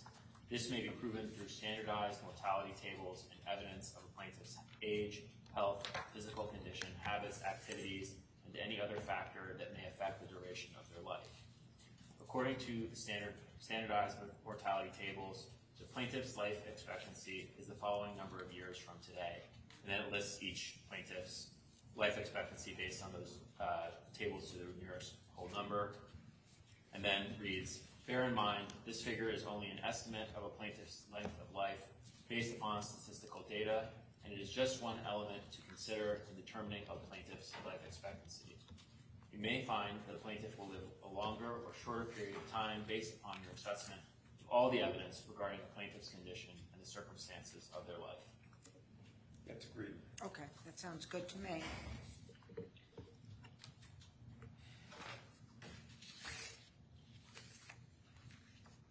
Did you want to talk about Yes, there was a line of future damages and compensatory damages, and we were going to insert it right after that, I think. Your Honor, we also have an agreement about where that goes in the charge. And the plan is to put it in the compensatory damages charge. There's a sentence that says, it talks about future damages, and it closes likely to suffer in the future as a proximate result of the defendant's wrongful conduct, and then that life expectancy charge will get inserted right there. And Your Honor, I'm planning on making these changes and circulating them to you and Attorney Pattis tonight, if the court would like me to do so. Oh, like I needed them today, as soon as they're done, before you leave.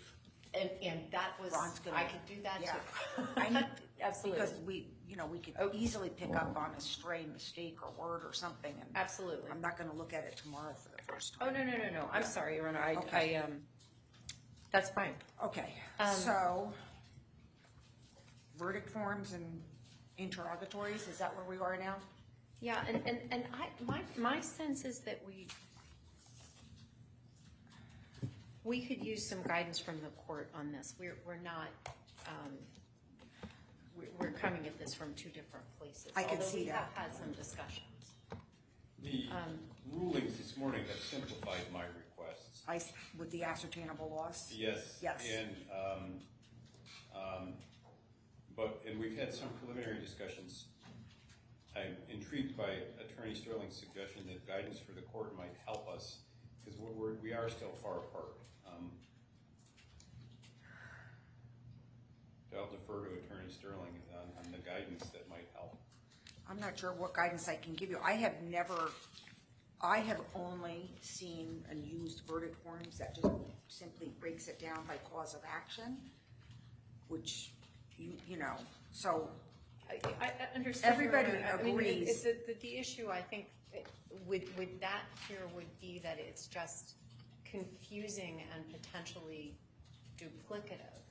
You know, that the emotional distress charge that we looked at would be applicable for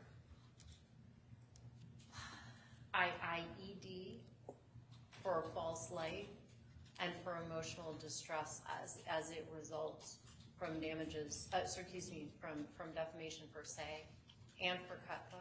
So I imagine you share that counts, concern, that same you don't number. want duplicative damages, right? Well, here's the concern I have, Judge. Attorneys, the Koskov firm's verdict form has the virtue of elegance, but it might obscure things that are necessary to protect my client's interest. I don't know if the court has my proposal. Right in front of me.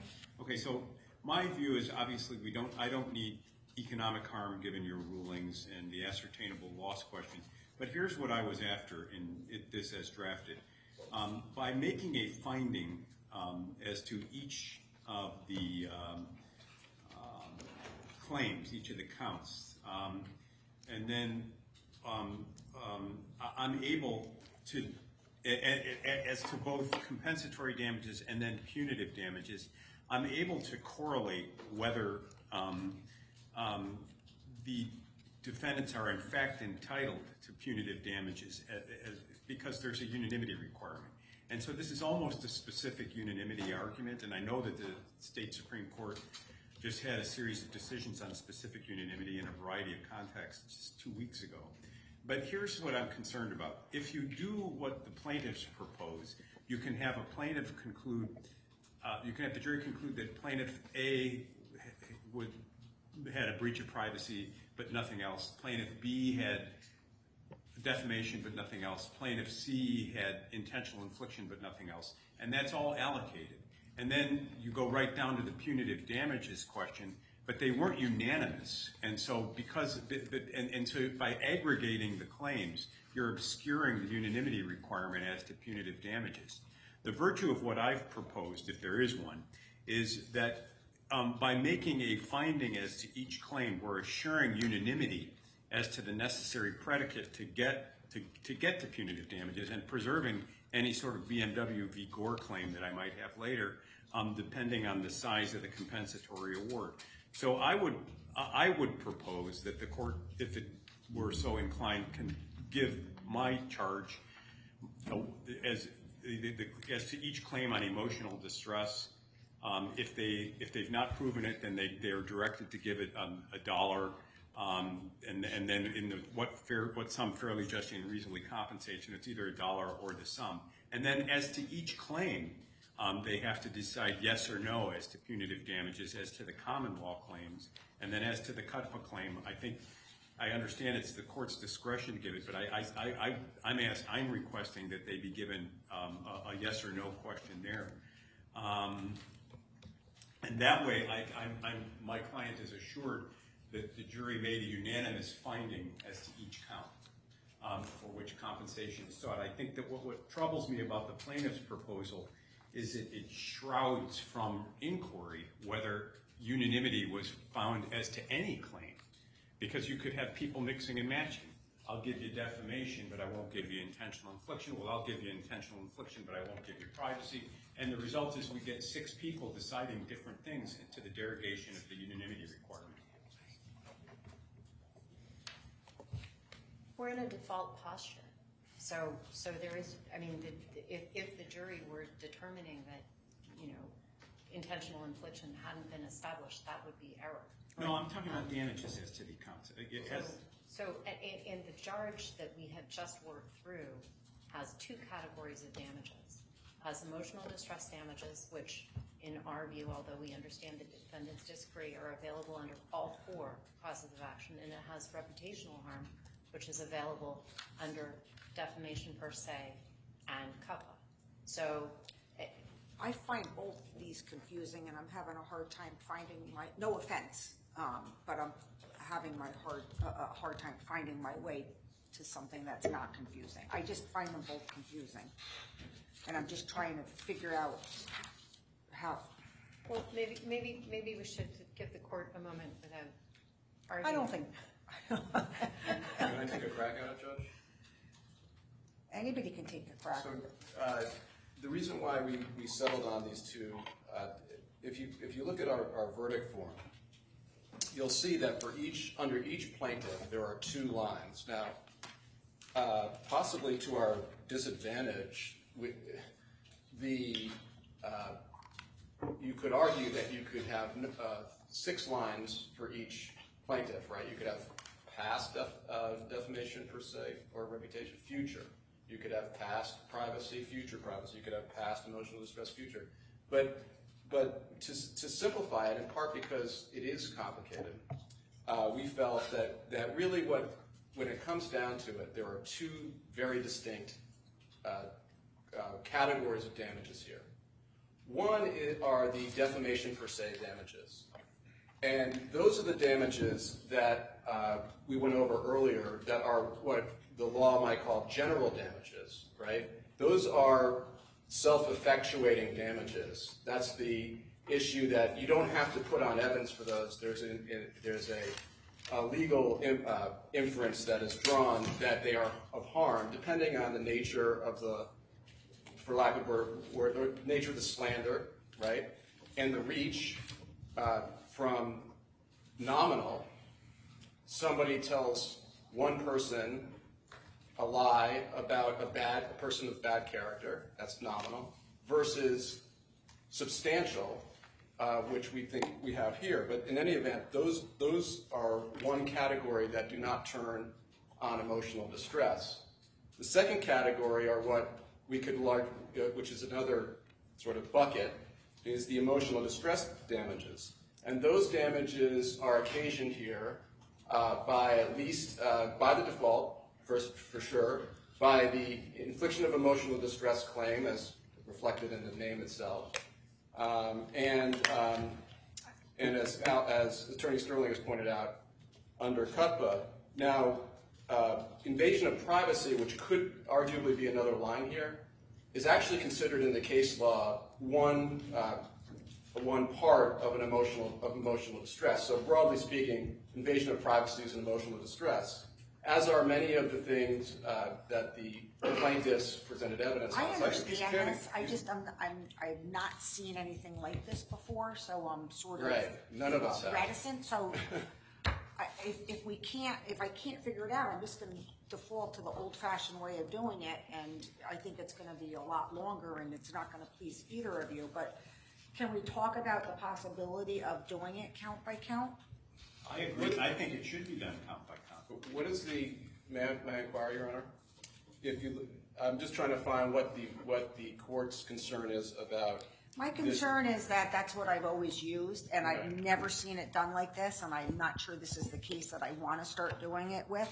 So since the way that everyone has always done it is count by count, and I've never heard or seen anybody not do it like that, unless you want to give me some appellate court case where it's been affirmed on appeal, and I'm not aware of any. So if we were to do it count by count, which is the only way that I know, it becomes a, well, sure, it's more lines for us. I mean, personally, I think doing it count by count, there's more possibility of a breakdown. Well, Judge, the way I've seen it done in 1983 cases, I'm sorry to keep referring to that, but I've had a lot of experience in those, is the court would list, I mean, and again, this is not a default posture, but let me translate it. Even though we're here on a default posture, the defendants have to prove, they're entitled to the damages they prove. And so, what damages have you proven in A? What damages have you proven in B? What damages have you proven in C? And then there's a cautionary instruction if those damages overlap and are duplicative, that they can't award them duplicatively. And so, We charge on that already. That's So, why we so can't- I'm not seeing the need for interrogatories, but I think we can do it the old-fashioned way, count by count, without interrogatories and figure out. Your Honor, I think the reason why I proposed the verdict form this way is that the measure of emotional distress damages is one measure. I understood it the first time you said it. I still understand it. Yeah, so I get what I'm imagining in the scenario the court is describing is a lot of instructions that this number should be the same. I mean, what my concern would be is that we would end up with a emotional distress number for IIED that's different from the emotional distress number for false light, even though the charge tells them it's the same measure. So that's my hesitation. Well, I think everybody shares that concern. So how do we avoid that problem? I don't think we do. I think on appeal, the inconsistent, there's a well-developed body of case law on what to do with inconsistent verdicts.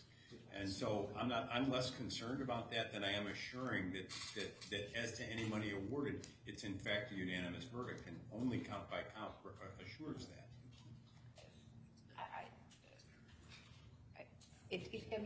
What happens if we went along, again, this is unfamiliar territory to me because I've never done it this way.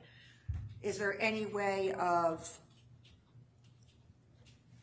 putting in descriptors or something underneath the two categories of damages so that it links up to the causes of action? Yes. So if we were to, I'm just thinking out loud. Yeah, so if we did defamation and slander damages, and under that we listed these are damages for intentional infliction, false light, emotional distress. I mean, here's the thing. I try to think of my mother on this jury, God forbid, and she's going to hear this charge on these causes of action, and then she's going to get this form. She's going to be so confused. I know, Your Honor, that's actually why this charge is that way, because I know, but it doesn't list the causes of action that I just charged them on, and I just think it's confusing. I don't know how else to say it. Maybe it's not confusing to you because you drafted it and this is what you do for a living, but I think I don't. Your mother, is it your mother or your mother-in-law? My mother. Your mother. I think your mother might be a little confused by this simple two-line form, but I think your mother would probably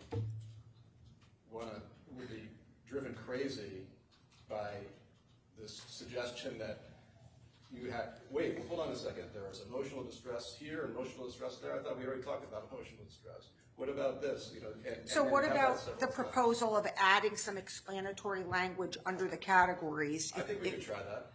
I disagree. I think the locution count by count describes what I'm trying to capture with the interrogatories that I submitted, because my fear is that unless it's count by count, I'm not assured of unanimity, and I'm entitled to that. The reason why we sometimes do count by count, Judge, is because we have a liability issue. So you have to establish count by count.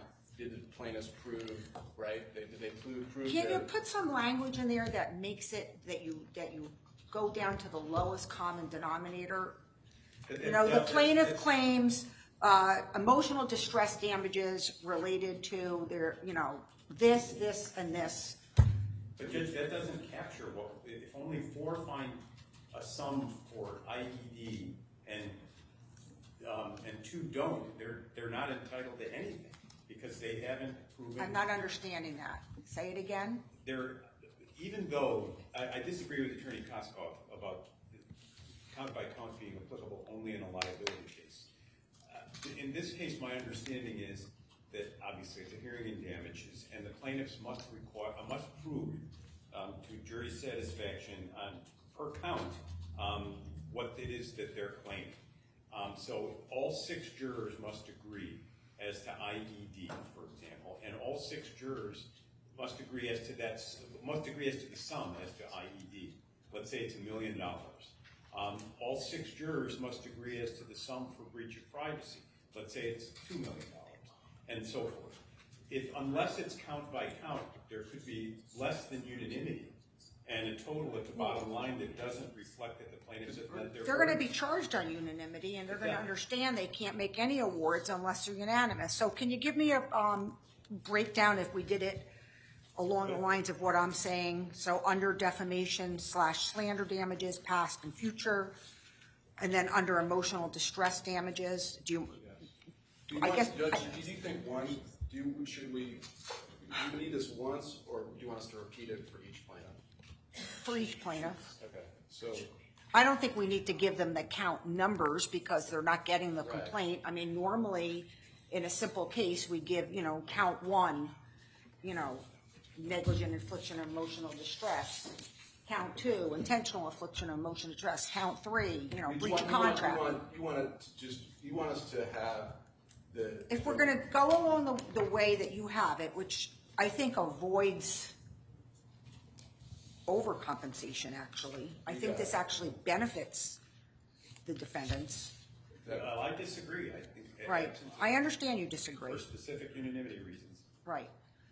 But I think that would sort of, We can do that, but. so lay it out for me now and let me see what it looks like. So, No, well, I don't understand, Well, because Josh, Attorney when I say Pascal was we saying, can do we it, can I do mean, that, and I'm not understanding what he means, Well, so. I think I'm following the court. The court wants us to, under the proposed plaintiff's form, we have defamation, slander damages, for example, for Robbie Parker, right? right. Okay, so what I think Your Honor is saying is that it would be helpful, with your mother in mind, to have have us reference infliction of emotional distress. This applies to. Yes. This, and this. If I'm charging the jury Right, on got all it. these causes of action, and now they see this, it's confusing. Got it. But I don't want to get hung up on appeal on a general verdict issue. Well, I think interrogatories are necessary because they pled multiple counts. If they want to withdraw 2 or 3 counts because they're not necessary, fine. But I'm not going to go down. This is a hill I'm choosing to die on. I am not going to stand by idly, absent every assurance is that whatever sum is arrived at is unanimous by count. Well, that's not. I don't believe that. I think that Mr. Pattis respectfully is really referring to issues related to liability. No, I'm not. Hang on one second, Mr. Pattis, I'm not finished. And not to damages. And secondly, I can't even remember how many times I've submitted special interrogatories only to be told no, and that protects the submission of interrogatories, whether they're right or wrong, protects your record on general verdict. You don't have to worry about that because you covered yourself. And it's not a reason to have this jury completely confused and scratching their heads and turning to deliberations that ought not to be that long. I literally found both sets confusing, and so if I'm confused, I'm thinking they're going to be confused. So let's try to figure out how we can be accurate on the law and not confuse them. I think we're going to have that to you momentarily. So, okay, so as I'm understanding it, Judge, under the defamation, so keying off the plaintiff's verdict form, under the line to plaintiff Robbie Parker, it would say defamation / slander damages past and future, and then there would be a parenthesis that says this applies to defamation per se and cut but counts. And then under emotional distress damages, there would be something that says this applies to intentional infliction of emotional distress, false light, defamation per se, and cutbook counts. And that avoids the question of requiring unanimity. It's not enough to be unanimous as to sum. It's necessary to be unanimous as to count. That's just inaccurate. It's not inaccurate. It's not. And of course you would like to break down defending a case to something so fine and so detailed that you could never, that it just breaks down. The court is going to charge that they need to be unanimous in their verdict on damages. That's all that's required. And this verdict form is in service of that. It also has the advantage of being clear and concise. So I don't care for the interrogatories. If we didn't do it this way, which I think might be the best way, then the only other way I could see doing it is just the old-fashioned way, no interrogatories, and which you've got your record protected, and then have it by count. I would agree with it. If I can't have the interrogatories, I would prefer it by count. But then it breaks down. It's going to be. Imagine being. I think the court had the perspective that I think is appropriate. Imagine sitting as a juror, whether I'll speak for myself, whether it's me or my mom, who is smarter than me, so it's probably not a good example. But whether somebody, just anybody sitting on there and trying to figure out why we're being asked for emotional distress as it relates to CUTPA. All right. So how could it? So if it was that way, what direction could you give them to? I can't even imagine what we. Let me just ask Attorney Costco first. What direction could we give them on a verdict form that avoids conflicting results? What we just hammered out on for the. No, if we did it the old-fashioned way. I can't think of one that. I mean, when the court says the old-fashioned way, I think it's the way in many, or if not most cases. But this is not most cases, and that way is very much intertwined with liability. But I'm asking if it had to be done that way. I can't think of one. Honestly, I think it invites major error in the case. There's no reason to do that. It doesn't invite any error. It would be as to count one, intentional infliction. What sum have you found as to Robbie Parker? What sum has you found as to William Sherlock unanimously? As to count two, what sum have you found as to each of these individuals? And then we would at least know that all six agreed on each sum count. And then how does that avoid the conflicting verdicts? I don't know what you mean by a conflicting verdict. I think that. Here, let me tell you how it might work. If the court were to find that 5 of the 6 agreed on a sum as to defamation, and that 4 of the 6 agreed on a sum as to breach of privacy, the court would then say you've not reached a unanimous verdict. You must return and resume your deliberations. And if they involve themselves in horse trading at that point, behind closed doors to come up with a unanimous sum per count, at least I know I got. Well, there's always that possibility, and we assume that they're going to follow the charge. That's what we assume. Well, that is what the assumption is. Submit a form, how much money, period. The reason we don't do that is we want to make sure that they're following the law and give them appropriate counts. First of all, that is done.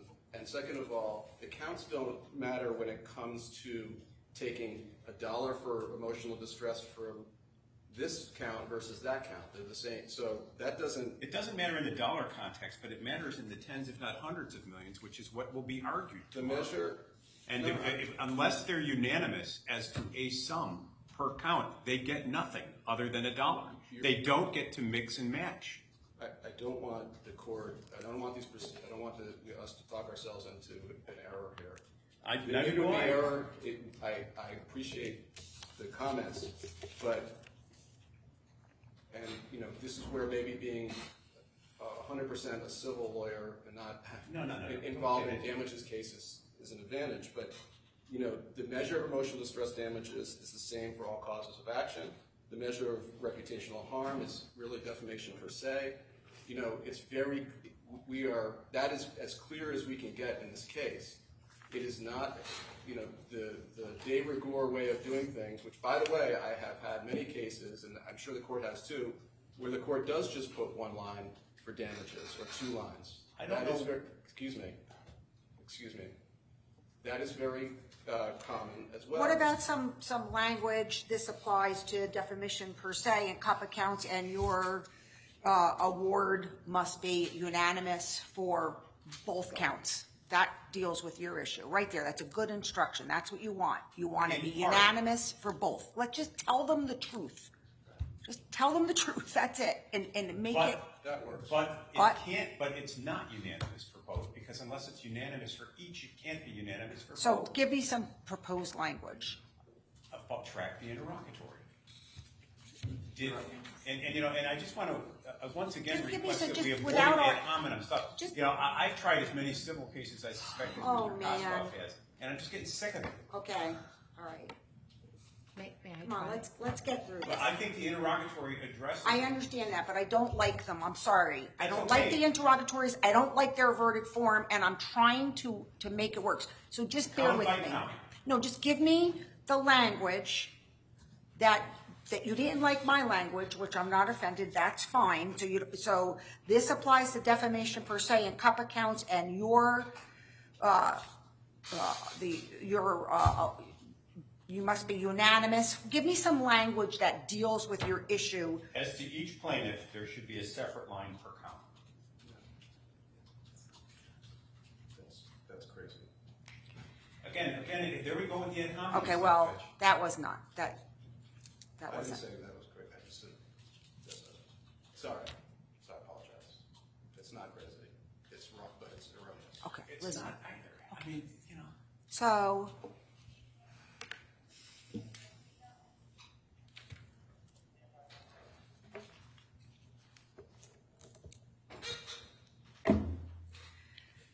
this applies to defamation per se and cup accounts, and your verdict must be unanimous for both counts. as to each count. Your decision must be unanimous as to each count. Not sure what that means. Well, that's the problem. Well, no, let me just think about it, Attorney Cosby. So what does that mean? It means that that they can't swap. They can't. Keep going. In other words, count A, whatever it is, if 6 people give $100, that's $100. Count B, whatever it is, if 6 people give $500, that's $500. What I'm proposing avoids and is a situation in which under A, 3 people give 100, in B, 3 people give 500, and they conclude, well, okay, we'll give them 400. So I like sort of the language. Why don't we add a paragraph into our charge and go over the verdict forms with them, and you can give me some language to tell them. I've had to do that before. I don't usually enjoy it, but we could do it. We could give them the verdict forms and discuss it and take care of Attorney Pattis's concerns and your concerns. But I'm sort of now liking the breakdown by plaintiff with the explanations. I think you got the middle. Here's the thing, Judge. We will of course do what the court instructs, but I don't want to snatch problems from the jaws of this court's solution. I believe the court has just addressed the concern adequately. First, more than adequately, because we don't think that there's a. All right. So this is what we solution have in so search of a far. problem as far as we're concerned. Defamation/slander damages, past and future, parens. This applies to defamation per se and cup accounts, and your verdict must be unanimous as to each count. That's perfect. That's, The court well, that doesn't was have to Attorney do Pattis's language, and I think you, No, we agree as far as we go. But I don't think we have to talk about this anymore. I think that that's a solution to a. all right, so you're on board with it. What do you need, Attorney Pattis? I need to be sure that they are unanimous as to their Tell me- dollar amount as to each count. Do you want me to go over the verdict forms with Yes. them? And so give me something that you want me to say, and let's talk about it. The plaintiffs have sued, each plaintiff has sued the defendants under 4 counts. You must be unanimous in your verdict as to any count in which you award. You must be unanimous in your verdict as to each count. As to the count of defamation, do you award? Are you unanimous? Yes. If so, what sum do you give? As to the count breach of privacy, are you unanimous? Yes. If so, what sum do you? I'm not going to do interrogatories, but can you give me something that I can say to them? I think you can say that. Your Honor, But the thing is, that sounds as if they're making a liability. It does, and No, so that's the issue. I agree. That's So a red herring. The question here, we all agree, and I mean, we keep coming back to this, unless and until they prove more than a dollar is all they get. And they have to prove that as to each count, or they get nothing. They have to be unanimous as to each count, or at least as to one count to get anything. And the way that this is proposed is we'll never know that they did that. If our goal was a mistrial, then that's a great way to get it. But that's not our goal here. And No. the courts found a middle ground here. And it's not our idea, but we understand the concern of unanimity of the damages verdict. If you put it on the form, that's about as much as you can do in addition to instructing them, right? That's as much assurance as you can, and there'd be no reason to think that the jury's not going to follow that. So is there any reason we can't put something about the go over the verdict form with them, with language that you give me, or just add something to the charge about the unanimity and the verdict form? I think that in my experience, and I think the courts, you typically would say something about the jury verdict form, right? So whatever we end up here, I assume is going to be in the charge. None of us at this table, with all due respect, are understanding this argument other than it is inviting it's again a solution to a problem that doesn't exist. No, I'm looking for a mistrial. No, I'm here to defend my client's rights, and my client has a right to unanimity as to each count before they get indicted. And I could characterize my adversary's motives and say, well, if you want to get a quick buck, just keep the jury from deciding the actual issues. But I'm not going to do that. I am going to insist, however, that we know that this juror unanimously agreed on the dollar amount per count. Otherwise, I don't know what I'm looking at when I get a verdict. That's not a thing. I'm sorry. So why don't we, before this goes totally off the rails, I think that Your Honor has given us guidance, and I think we've, on the form itself, we know this is wrong. Right, so I think that we've made some headway. I usually have a line that says something, total, fair, just, and reasonable damages, and it tallies it up. You don't do that here. Is there any reason why not? We're going to rewrite this form for Your Honor's order. So well, I'm just asking you, it's not there, and I'm wondering why not. Is it something that you would agree that is a good idea? Attorney Pattis, not a good idea? Tell me, it's just not there. Usually you see something that says total, fair, just, and reasonable damages. I think it should be there, excuse me. I think it should be there, but we've had argument, we've heard once before argument that we shouldn't include that in the charge. Shouldn't include what? I'm sorry. Fair, just, and reasonable. Presumably that's as culturally inappropriate as asking that they use cool deliberation. But Judge, I think we should just take a break, because I've lost my temper in this with what I think to be disingenuous argument, and I've had my motives attacked from day one in this case, and I'm sick of it. Heavens, why don't we just both take a deep breath, because I'm going to finish this up now. I'd like it tallied up, total, fair, just, and reasonable damages, and they add the number up. I've never not done that in a verdict form. There ever. should be a total here for each one. Right, so total, fair, and then they add them up, and then they add it wrong. I got to send them back to re-add it right. All right, so what I have is the breakdown and I feel strongly about this because I don't see how we explain to them in the charge these different causes of action, and then they never hear about these causes. We have a solution for that. All right, so I think that we'll do that. We'll add Attorney Pattis's language, which I like. About unanimity. Your verdict must be unanimous as to each count.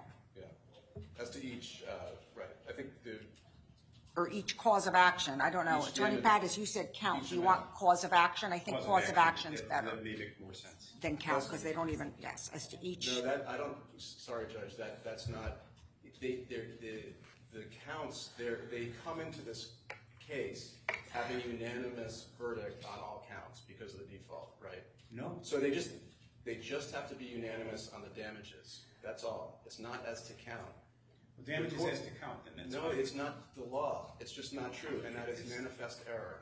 It's not manifest And there's error. no reason to, there's absolutely no reason to do it in this case. Judge, there's every reason to do it, and the reason is that this is a hearing in damages, and they've been told that the plaintiffs are entitled to damage for what Right. they prove. by How count. about if we just say, and your verdict must be unanimous as to your award for defamation per se and CUPPA? And then we're not calling it a count, we're not calling it a cause of Sorry, action. defamation, you mean, excuse me, Your Honor, I think, just to be clear, I think you may have meant defamation, defamation damages and emotional distress damages. No. No, I said what I meant what I said. So for example, defamation and slander damages, past and future, then parentheses, this applies to defamation per se and CUPPA counts, and your verdict must be unanimous as to, now I forgot what I said. As to Period. No, Oh, no. as to for these. both defamation per se and CUPPA counts. I think that's where the problem is, because what does that mean to the jury? We're not talking about liability. Well, I understand that, but we said this applies to the defamation per se and CUPPA counts. So we say counts, and your verdict must be unanimous as to each count. But That's what we originally had. That's what we originally had from Attorney Pattis that I liked. That Well, I think we understood you to, excuse me, Your Honor, we understood the court to be saying that the verdict must be unanimous, not as to the count, but as to the damages. That's what it has to be unanimous on. The count, as to the damages for each count. just to the damages. No, I disagree strenuously. I think that the least. Nobody wants to retry this case. It will be retried. If Okay, all right. Let's not get. Let's back up. I'm absolutely certain. I just think that if the goal is to make this understandable by the jury, which is the goal, the first, second, and third. How about as to these counts? That's what I'm going to say. I say each count, Judge. It's Otherwise, the same I thing. don't know. If they gave 400,000 as to one, 300 as to another. Listen, and they weren't Attorney unanimous. Pattis, listen to what I'm going to say, because it's exactly what you needed. This applies to defamation per se and CUPPA counts, and your verdict must be unanimous as to these counts. That's exactly what you wanted me to say. You wanted a unanimous verdict as to those counts. As to each count, correct. I mean, As to the defamation per se count and the CUPPA count. And then the others. Because otherwise there'd be. What's the problem with I that? think he's leading us right headlong. into How it. though? Explain. Because it's not required by the law, A, and B, it invites them onto into a different universe. It's gonna. What are they talking? So if we it's broke going it up to this separately, which is how we normally do it, they would have to be unanimous in their verdict as to the defamation per se No, damages. here's what would happen. If we broke it up separately, you would have, in a typical case, which is what the court is contemplating, you would have the plaintiffs prove negligence. Have they proved that negligence was a causation, right? Then they would go to count 2, negligence, causation. Then they would go to count 3, negligence, causation. 4, negligence, causation. And then they would get to damages. That's how it's done. It's not, damages are not broken up by count. Liability is broken up by count. And that's the manifest misunderstanding here. Plaintiff's verdict or defendant's verdict broken up by count, economic damages, non-economic damages, line. Not by count. You don't break down damages by count. I disagree. That's the whole point of I've having a hearing in damages. only done it broken, plaintiff's verdict form, defendant's verdict form, which doesn't apply here. First count, breach of contract. This line, total fair adjustment, then the second count, then you break up. We're not going to do that here. I've sort of adopted your suggestion, but. So, Your Honor, may I? In the charge that we spent so long working on, some of this is already addressed, and for example, in the emotional distress damages charge, we specifically said there is damages for invasion of privacy, and there's damages for emotional distress. And you will handle both of those in your emotional distress. Those will be included both in your emotional distress damages award. So we actually included that language in the emotional distress damages calculation. We already did that. In the CUTPA damages charge, the end of the CUTPA damages charge is damages due to the violation of the Connecticut Unfair Trade Practices Act are included in the other damages measures I am describing to you, and you will not assess them separately. So we actually addressed this as we did the charge, which I think is one of the reasons why I've been confused. I thought we were more on the same page than we were. So I do think that we have structured the charge so that there's two measures of damages. There's an emotional distress damages measure, and I'm sorry, Your Honor, I'm going to stop right here. Well, I just heard the same thing so many times. Yes, I understand exactly. that. So I'm not going to say it again. I think we all understand it, but I don't want to backtrack now. No, and I don't mean to do that, but I do think that we had, in the charge, we have gone a ways down this road in a helpful way.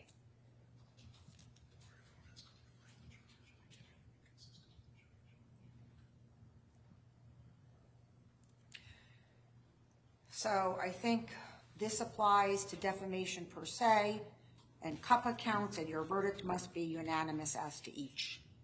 And I think that's pretty neutral. Okay, Your Honor, we have to accept I the understand. as to each. I understand. All right, what else?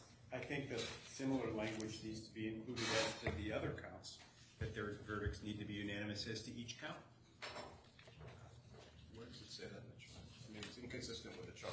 It's not, I'm not understanding what you're saying. So It's now we've got the black-letter law. emotional distress damages. This applies to IED, false light, defamation per se, and CUPPA counts. Same language. Right. Okay. And Well, your that verdict must be unanimous as to each count. as to each. Right. Each. Right. Okay. All right. Then what? Nothing for more from the defendant. Your Honor, I think if we're going to proceed that way, the court's going to need to make a ruling about whether emotional distress damages are available under CUPPA. And they aren't, in our view. In our view, they are. Well, that's a good point.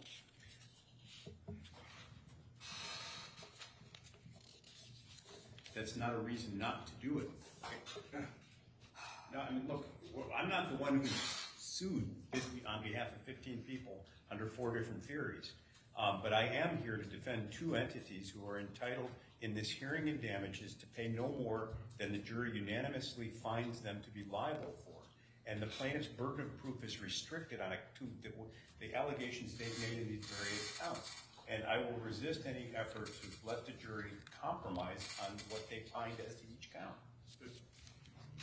Inventing, okay, I'm not going to say, but if there's no legal support for what Mr. Pattis has said, and before we take a step, I mean, the verdict form is an important document, and it needs to reflect the charge, obviously. It can't be inconsistent, number one. Number two, it is going to be the one thing that we submit to the jury in writing that we are asking them to sign at the end. They are going to look at this form, and they're going to be guided by it. So, with respect, there needs to be legal support for what is being proposed here, not simply a statement, however earnest, by either of us. And there's no legal support we submit for the argument that Mr. Pattis is making.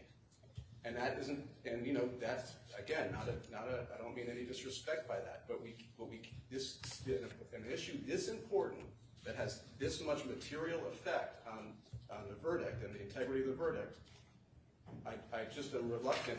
Can this be the one thing that we hold over so that Mr. Pattis can supply us with whatever he's talking about, because we who have dealt with verdict forms in civil cases for a long time do not understand the concern, and we don't think there's legal support for it, despite the assertion that it is, quote, black letter law.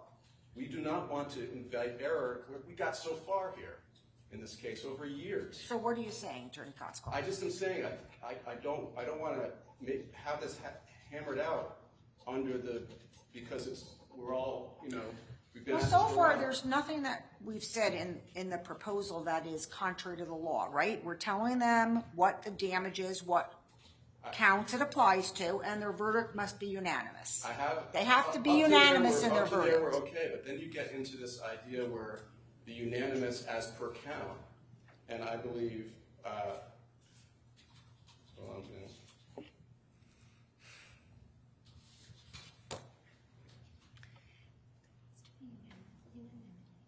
Right.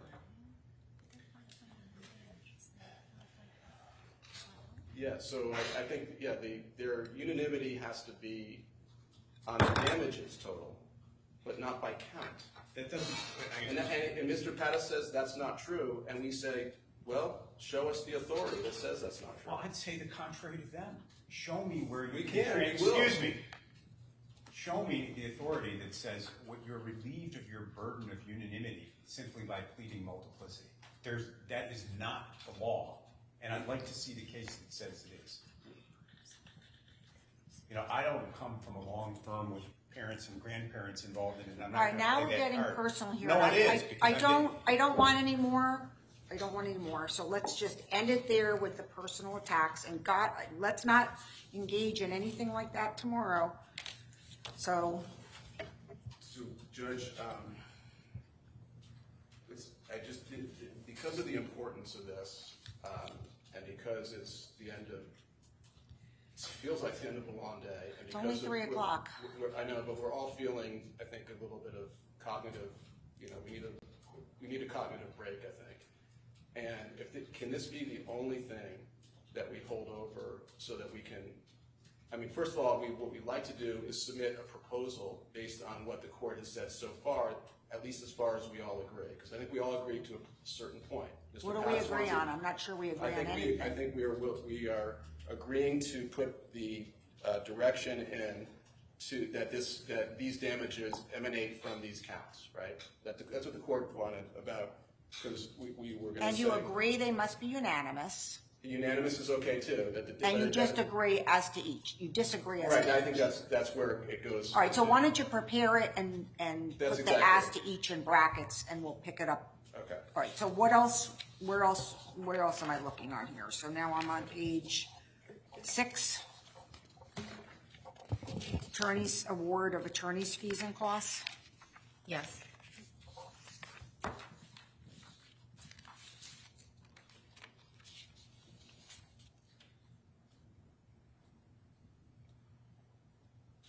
What do you say, Attorney Pattis? I stand on my interrogatory and ask that be submitted as a jury question, yes, no, per count. Otherwise, there'll be compromise, potentially. So you want it broken down for each plaintiff? By count, yes. Because 3 may decide as to punitive damages, as to defamation. 3 may decide as to IED, and in that case, they'll say, well, we've got 6, that's unanimous, but that's relieving them of the I don't burden. understand. I am not understand. I'm not following. Do it slower, if you don't mind. So, your concern. On the question of punitive, on the question of punitive damages, my understanding of the law is that in order to obtain relief that they're requesting, the damages they're requesting, that jury must return a unanimous verdict. The jury must return a unanimous verdict on a theory of liability, in my view, that the plaintiffs have alleged. They've alleged 3 common law counts. In order to obtain an award of punitive damages, it is my contention that the plaintiffs must prove to the jury's satisfaction unanimously as to at least 1 count that they're entitled to punitive damages. And therefore, I'm requesting that the court consider a jury form that requires them to specify the count as to which they are unanimous. In the absence of doing so, 2 may decide that it was proven as to breach of privacy. Two different ones may prove that it was as to defamation. Okay, now I understand what you're saying. Okay. I understand what he's saying. I didn't understand it the first time, but now I get it. That was very helpful. So if you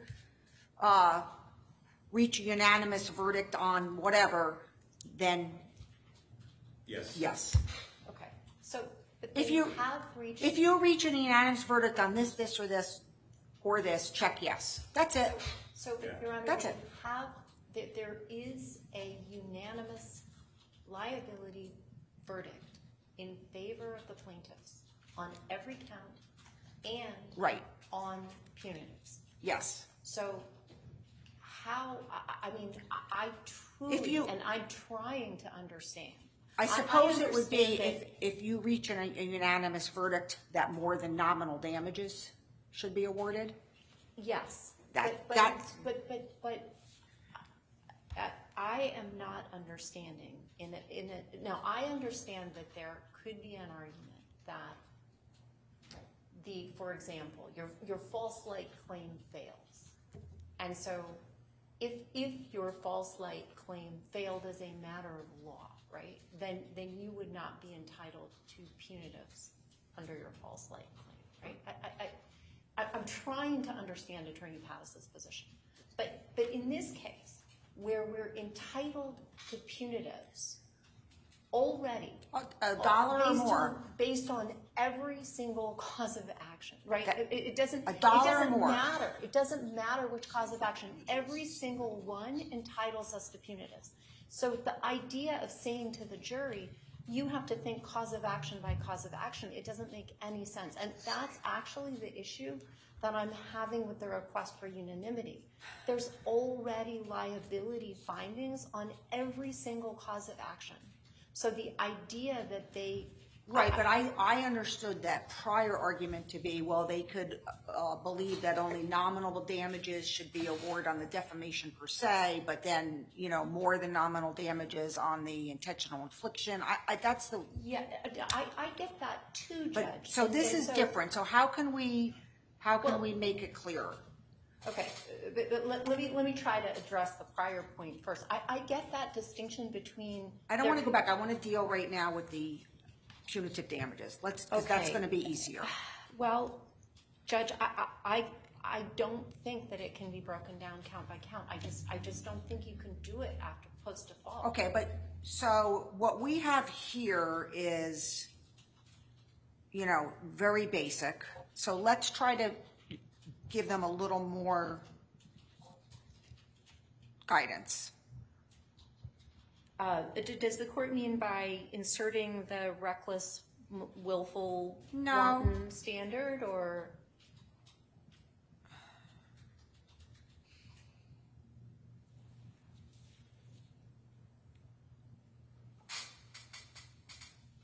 Well,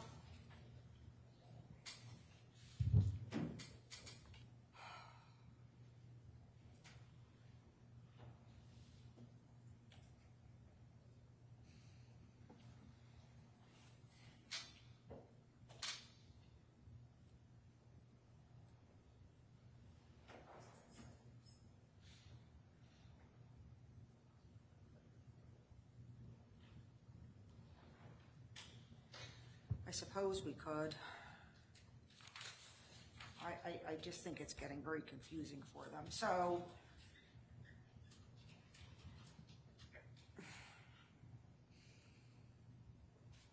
somebody make a suggestion.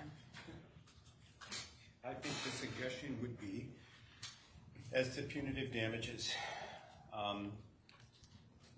do you find more than $1 or whatever that locution is going to be as to breach of privacy, your unanimous verdict is. As to defamation, your unanimous verdict is. As to IED, your unanimous verdict is. And then at least we know, and that is the sole concern I have, is that they reach unanimous sums as to the count they awarded on, so that we don't have a mix and match problem. So you are basically want to say if you have reached a unanimous verdict on either IED or false light or defamation or CUPPA? Yes. Then? So, Your Honor, that would be error. And the reason why is because they're not being asked to reach a verdict on CUPPA. I couldn't hear you. They're not being asked to reach a verdict on CUPPA. The CUPPA is decided all that remains is the measure of CUTPA damages. And so it would absolutely be error. As to the inclusion of cut, I would agree, but as to the others, not. Right. So let me use a different example. You know, sorry, I can't say it again. Can somebody else say it? Sure, but what did I say before? Yeah. No. I mean, the idea that they're not reaching a verdict on intentional infliction of emotional distress. They're not. What they're reaching a verdict on is the amount of intentional infliction of emotional distress damages. So then, ask them that question. And the measure of those damages is described in the charge as the emotional distress damages, right? So as to punitives, what they're deciding is whether the willful, wanton, malicious standard is met as charged by the court. They're not deciding whether that standard All right, so if you find that the based on malicious blah, blah, blah IIT, standard has been met, right? okay, Then check yes. If you find it has not, check no. But as to what? See, my claim is it has to be if you found that it was met as to IED, as to breach of privacy, as to not. Because if the answer, if there's no unanimity as to any of them, then the answer is no. But if it's 2, 2, and 2, then all 6 of them have found it and their burden of proof has been diluted. So, and I think what it has to actually be is if you find that the standard has been met on any as charged, because the charge basically the entitlement to punitive damages is already decided, and that's what the charge says, and then it describes the elements and it says so then in your discretion you may award. But the truth is that the predicate for punitives is already established by the default. However, there has to be unanimity as to the amount per count. but there always has to be. No, there See, the court says yes, they say no. No. And then, I think you're. May I finish? There needs to be unanimity as to the decision to award it, in other words, to the amount. But that doesn't mean that there needs to be by count, because that's not what they're deciding. What they're deciding is whether to award or not. It's got nothing to do with the count. The reason why the count instructions are in, Judge, is because those actually establish the factual predicates that define the parameters of the hearing and damages. They're not being asked to decide anything under the liability and, the descriptions of the causes of action that are in. And that's the disconnect we're having. There's no question put to the jury regarding whether they find IIED or whether they All right, well, I sort of like the language, if you find that the malicious, willful, wanton standard has been met as charged, then in your discretion, and then have the checks. I think that's the best I'm going to do on that.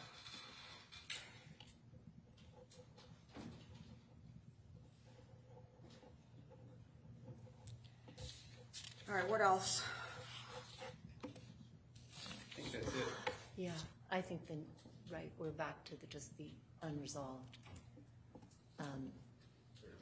verdict form, and we're going to make a proposal on that. You're going to, you don't mind, you're going to draft it and circulate it? Yes. With what we just did, put the bracketed language that Attorney Pattis wanted and you didn't want, and that'll be the only thing we have to discuss tomorrow? Oh, God. I know, I'm running. My concern is, depending on how that goes, then there may be, as I described, there's parts of the charge that are set up in a particular way that we've already been over, and that would. I don't think there's anything inconsistent with this and the charge. It just isn't. Well, there is. There's the aspect of the CUPPA charge that says, you won't assess CUPPA damages separately. CUPPA from that. And I believe there's severe emotional distress charge. So Attorney Pattis suggests removing CUPPA. Just taking it away? No, removing it from the description. Portion. Right. Oh, I mean, that actually goes to the liability portion. No, I had a separate interrogatory on the punitives. The court decided apparently not to give it because it's within the court's discretion, that it can be dealt with by a separate jury question. Here's my concern, Judge. It's 3 o'clock. We're apparently going to argue this until one of us drops, and it won't be me. And I've got closing arguments to prepare for tomorrow. If we're going to have further briefing, I'd ask that closing arguments be put off for a day. I don't have anyone else in the office working on this file, and I'd rather spend the next 6 or 7 hours preparing for closing arguments. We're dealing with an issue that has no foundation. Respectfully, again, so this is a waste. This is taking up all of our time collectively at a time when we all have other things to do. I respectfully believe, I think that the court has indulged this argument way further than it needed to. All right, And so it's just being led right the there. only thing that I have to think about is the bracketed language as to each. We will So submit that. what time do you need to know by? And don't say in the next 5 minutes, because it's not gonna No, by happen. tomorrow morning. I mean, I think we're gonna have to put it together. We have to go back, put it together, submit it to the court, because we don't have our ability to do that right here. We'll do that. I just want to repeat to the court, if the court were to do count by count, then we would need a ruling on whether. The only thing that is left at this point, I'm with you, Attorney Pattis. Mentally, my bag is packed. Mentally, my bag is packed, and I've started my car in the parking lot. Didn't start. So the only thing that is left is the bracketed language as to each. That's it. So that's the only thing that I'm going to think about. Otherwise, we've laid it out over and over again. Do you want me to read it one more time? No, I haven't, Okay. Judge. But if the court is going to charge count by count, then we will need. Well, if you're saying if the as to each language is included, because that's the only thing. As to each is either in or out. It's 3 words. I think if the court is going to, I think that we have a contested issue about whether emotional distress damages undercut the go to the jury. Okay. And so I think we also need a ruling from the court on that. Okay, and I will rule that they do go to the jury. You will rule that they do. Yes, in your favor. Okay, so now what? So now we have as to each. So that's it.